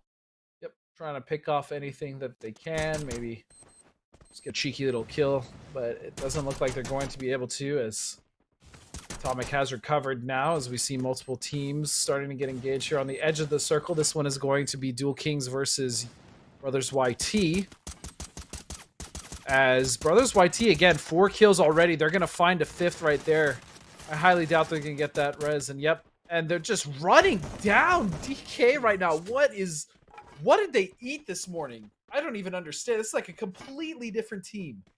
Spider-Man needs to charge with 5. Yep. Playing with confidence, right? Playing with confidence and playing around Spider-Man sniper ability and Pedro Boy sniper ability. I believe YT are the only team here in this lobby that are or have been utilizing the double sniper combo all night long. I think you're right, yeah.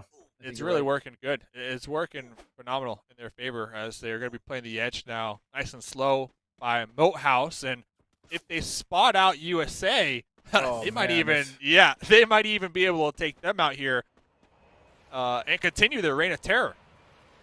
Yeah, USA needs to be incredibly careful here not to get caught as a package might be coming their way. But, I mean, even still, like, just look at USA's position, right? Look at the way they rotated. They were originally on the the west side. They rotated around here to the north. They took the island, which you generally, you would think is not that advantageous, but they can actually see quite a bit, and they still have somewhere to play. They can come in and even go on the east side if they want, really survey the circle. So again, USA making some amazing decisions as we now see VG, Virus Gaming, up top still. This is what they prefer. They love to be up top, Dave, and they like to shoot down and just not have to worry about too much, and that's exactly the position they've taken here. 0 kills, sure, but their positioning is rather phenomenal. Yeah, it is good. Oh, okay. Yeah, I was going to say, okay, that was the laser. Look at this, though. Tank in the front lines. So Tanka's still alive towards that mid-game. Tank has their teammates behind him laying down that cover fire, and here comes the remainder of the team. Look at this, Dave. He has no care in the world. He literally just ran up with a shotgun in his hands, just feeling that his team would have his back, and they absolutely do. This fight needs to hurry up and take place, though, as 2 members of Tanka's already go down. And oh no. Oh, not like this. Taking a fight with Atomic, it's just fighting off a little more than they could chew, but they are holding out, and they have a few knocks. This is absolutely winnable for Tank, as I'm not counting them out yet, especially with multiple knocks like this coming out. Amazing job of Tank abusing that wall. Yeah, I really feel like up top needed to be able to provide that cover fire from behind. Oh, no. Tank was doing a great job at keeping all the attention on them. With that shotgun, peeking from that wall, popping back beneath that wall to get the reload, but up top was kind of just being a little too passive there. So you live and you learn, and talk about living and learning. Dude. Learn not to peek Spider-Man. That is something that everybody needs to take away from tonight's lessons. I'm not even playing, and I'm not going to peek Spider-Man. That's how dominant he's been. Brazil from Team USA, though, is going to find knock there. He's going to find Spider-Man down, and that's potentially the most dangerous member of YT down. But wait a second. Grenade launcher from Exhale. Excuse me, that was USA. USA. Yeah, no, USA is just pushing from behind with the launchers. I really thought USA were going to get gate kept because they had to push across that water from Moat House, but fortunate for them, YT were occupied, right? Kind of clearing the way ahead. So USA were able to sneak right behind them and essentially backstab them. And I guess it goes back to just being aware. You know, 360, you always need to at least have one teammate look behind you. Just keep tabs on those angles. You cannot count it out. And especially because USA's, remember, they were on the Moat House Island, right? So their position was so weird and hard to read. So the fact that they were able to kind of sneak up doesn't surprise me. And fortunate there for Brothers, but they will at least get some kills for their troubles. USA now down to a 4v4v4. We have 4 very healthy teams here. And 1A looking for potentially just some more, I say more points and immediately knock. I'm sorry, guys. That's my fault. Cast your curse. Forgive you. I forgive you.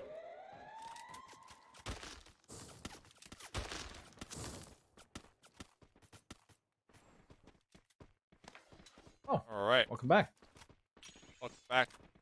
5 more teams to go. Godspeed. Last game of the evening. Who do you have? I got 1A. 1A's I'm just calling it. I got 1A. 1A's really good, but I really like VG's position here on the high ground, absolutely abusing team of Atomic right now and just pelting them, making their approach nigh impossible here. Can they get out? Yeah. Triple kill. Okay, hold up, Godspeed. You're getting shot like that. You're still committing to the heal behind the glue wall that you see getting chunked out right in front of your eyes. You gotta commit. Sometimes, look, sometimes you just gotta commit. VG, multiple crates, the Assassin's Creed logo, of course, on those bad boys. And still just a strong position in the circle. But, always a but. The new shift, there's always a but. That new shift is actually going to put everyone outside of the circle. It's centered up as center as can be, which means that all these teams, 999 on the east, the remainder of Atomic on the south, then of course you have USA. I don't there know just on the whose position I northwest. like better. I think I like 1A's. I'm actually with you. The problem is I think 1A might get kept out by both USA and 999. Otherwise, if they can just make it into the north side, they actually hold so much space. You got 999 over here trying to snipe them out, too. Looks like Virus did pop down from their cliff up there above. Going to be looking to utilize this cliff, this landmark, to rotate towards the south. They have an idea that there's going to be a solo still out here. Yep, going to be receiving some shots from Kills. 03. Need to take them out. Taking some shots. Oh! But the Thorn that might come back.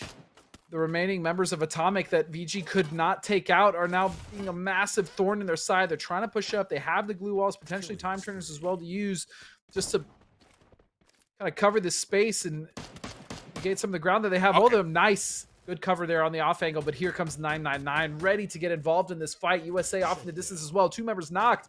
It's just Josper now for USA, and 999 is dominating. 999 rolling downhill, steam rolling downhill. All 4 alive, spreading out just a little bit. 9 kills, 10 kills. 999. This was a team that we talked about before the day even started. We saw them on that right side of the overall leaderboard. Desperate need of points here today from their group. Ending the night here with a booyah that at least gets them 12 points, plus the kills that they were able to acquire this game. Yep. They did it all on Purgatory. One of my favorite maps, obviously Kalahari Calamari, which I'm now stealing from you, my favorite, of course. But yeah, Purgatory is really fun, at least for spectators. I imagine for players, it's really frustrating to have to cross these bridges sometimes. But 999, my goodness, they were able to clean up everything. And they did so in impressive fashion. And that's a team that, you know, they kind of just had a day, right? It wasn't terribly impressive. They didn't fail or really have it off. They were just getting some kills here or there, getting some decent placements. But ending on the win, Dave, that is going to be huge for them, especially momentum going into the next days. Virus, though. Yep. Virus. Every single game, we always talk about Virus Gaming. They always have really nice positioning. Yes. Solid spots here. But what is going on? Like, are they playing too passive from these positions and then just rotating out of them a little too late, kind of getting gate kept themselves towards that late game? That's at least what I saw happen this game. But I feel like that's been their theme all night long. Every single game, like, Virus, dead center, Virus. Oh, look at their spot. They are looking good. But then we just don't see them come out on top towards the end. So I think the biggest issue, generally, yes, you want to be in the center of a circle, right? You have the least amount of movement to make. You have the least amount of teams to deal with because most of those teams are rotating in on edge or dealing with other fights, right? The problem and the double-edged sword that playing center is, or that it presents, is the fact that, yes, you're in the center of the circle, but A, you're not getting a lot of action, right? You're not getting a lot of opportunity for kills. You're not getting a lot of those kind of straggler rotations in. And B, essentially, when you stay in middle for so long and other teams start to come in on circle, you eventually get surrounded, which is exactly what happened to VG every single time. They got surrounded. They weren't able to get as many kills just because of based off their position. A lot of the teams were just dying around them before they got there. Then when they did get to fight, guess what? They were just getting pinched to death, and then they weren't able to make a lot happen there. And so, yeah, that's been the case for Virus Gaming. Every single game, you nailed the head on nail on the head. And so, do they maybe kind of taper off this play style? Do they try to go a little more edge or a little more maybe off center circle so that they can kind of catch some of these team fights? I'm not sure, but overall, yeah, they took center every game and they were able to get some kills, but not enough to really close out any of the games. Yeah, and the thing is, it's so unfortunate that this last game, they had 3 up, but they got get kept by a solo. A solo. Yeah, dude. I don't know what that means, right? I don't know what that means, but solo. Who, let me add, they knew was there. They knew their position, I believe, since they dropped off that cliff. So they knew there was a solo. It's not like they got caught off guard. I don't know. Back to the drawing board. Back to the drawing board and talk about the drawing board. Oh, the scythe. Oh, this was so look sick. Look at the funnel. Look at the funnel. Straight chopped him up. The Shimi stop, baby. That was actually really sick. But yeah, this cleanup again. Atomic was the solo that you're talking about as well that ruined the game for VG. I mean, Atomic kind of not the best start right in the first game or two, but man, did they pick it back up and showed why they're one of the best teams in the world. What a Friday, dude. It's Friday for me. Happy Friday. It's Friday for me. It's Friday. It's Friday for you. It's a hell of a way to start my Friday. Wake up. Hell of a way. Have some breakfast. Get ready to breakfast. cast some Free Fire. Sheesh. Cast some Free Fire. Okay. Watch Pedro and Spider-Man just slay out all night long with these long-range sniper shots. Can we just talk about Spider-Man? I mean, I know we've kind of done it ad nauseum today, but honestly, it is what it is. He has been such an amazing addition to this roster. He has really brought them up, and in my opinion, he is the reason, not the sole reason, but one of the big reasons why that team has been able to turn around and find some success here in this week. Yeah, but I'm going to add a but, because there's always a but, as you said. There's always well, you said it. Well, it's just a fact of life. It's true. All right? It doesn't matter who says it.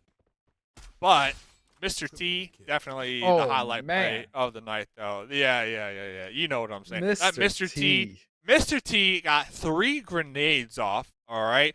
And it wasn't like a grenade that took out 3 enemies. It was 3 separate grenades taking out 3 separate enemies who were spread apart, and then was able to quickly turn their attention to the south and 1v1 in a shotgun blue wall duel. In a matter of a minute. Not only that, but yeah, they did it so fast and so impressive, right? It almost looked effortless. I feel like after the nades went out and they felt like that just rush of confidence and adrenaline. I mean, at that point, they're just like, I can't lose this one. There's no way I can lose this. Just went in super confident and dominated and really won the game for their team. Let's check out the overall leaderboards, and I have to guess Mr. T's going to be up there at the top by themselves. Oh, I'm a little wrong here, but it is what it is. So we're looking at groups B and D here. Godspeed, the 2 groups that played here today. None of these groups, I believe it was what? There's 2 teams. Yeah, there was 2 teams on the top of the leaderboard. It was Atomic and Osaka at 10th and 11th, right? Every other team on the left side of the leaderboard was all from ANC. It was an ANC show. Look at the leaderboard we have now. Obviously, not any changes at the very top, but in the top 5, USA Esports and Atomic, and actually top 6, Virus and DN. My goodness, these teams came through and showed up. I think what is important to also think about when we're looking at this leaderboard, if I'm not mistaken, all these teams have the same number of games played now. Yes. So that's a huge takeaway. 12 games played from all these teams. So I believe it's the first time that we really get a glimpse at how even things are or aren't for certain teams, right? Well, it also goes to show you the comeback potential that some of these teams had. I'm looking at the leaderboard that we started the day with. Brothers YT had 22 points on the day. 22 points on the day, 24th place. Now, Brothers YT, 84 points. They've rocketed themselves all the way to 18th. And with this momentum, I wouldn't be surprised if they were able to squeeze into the top 12 maybe after their next game of play or their day of play. So again, a lot of the teams have used this opportunity to fix and right a lot of the problems with the ship and really grind out some of these points they've been getting, whether it's through the booyahs or getting the kills.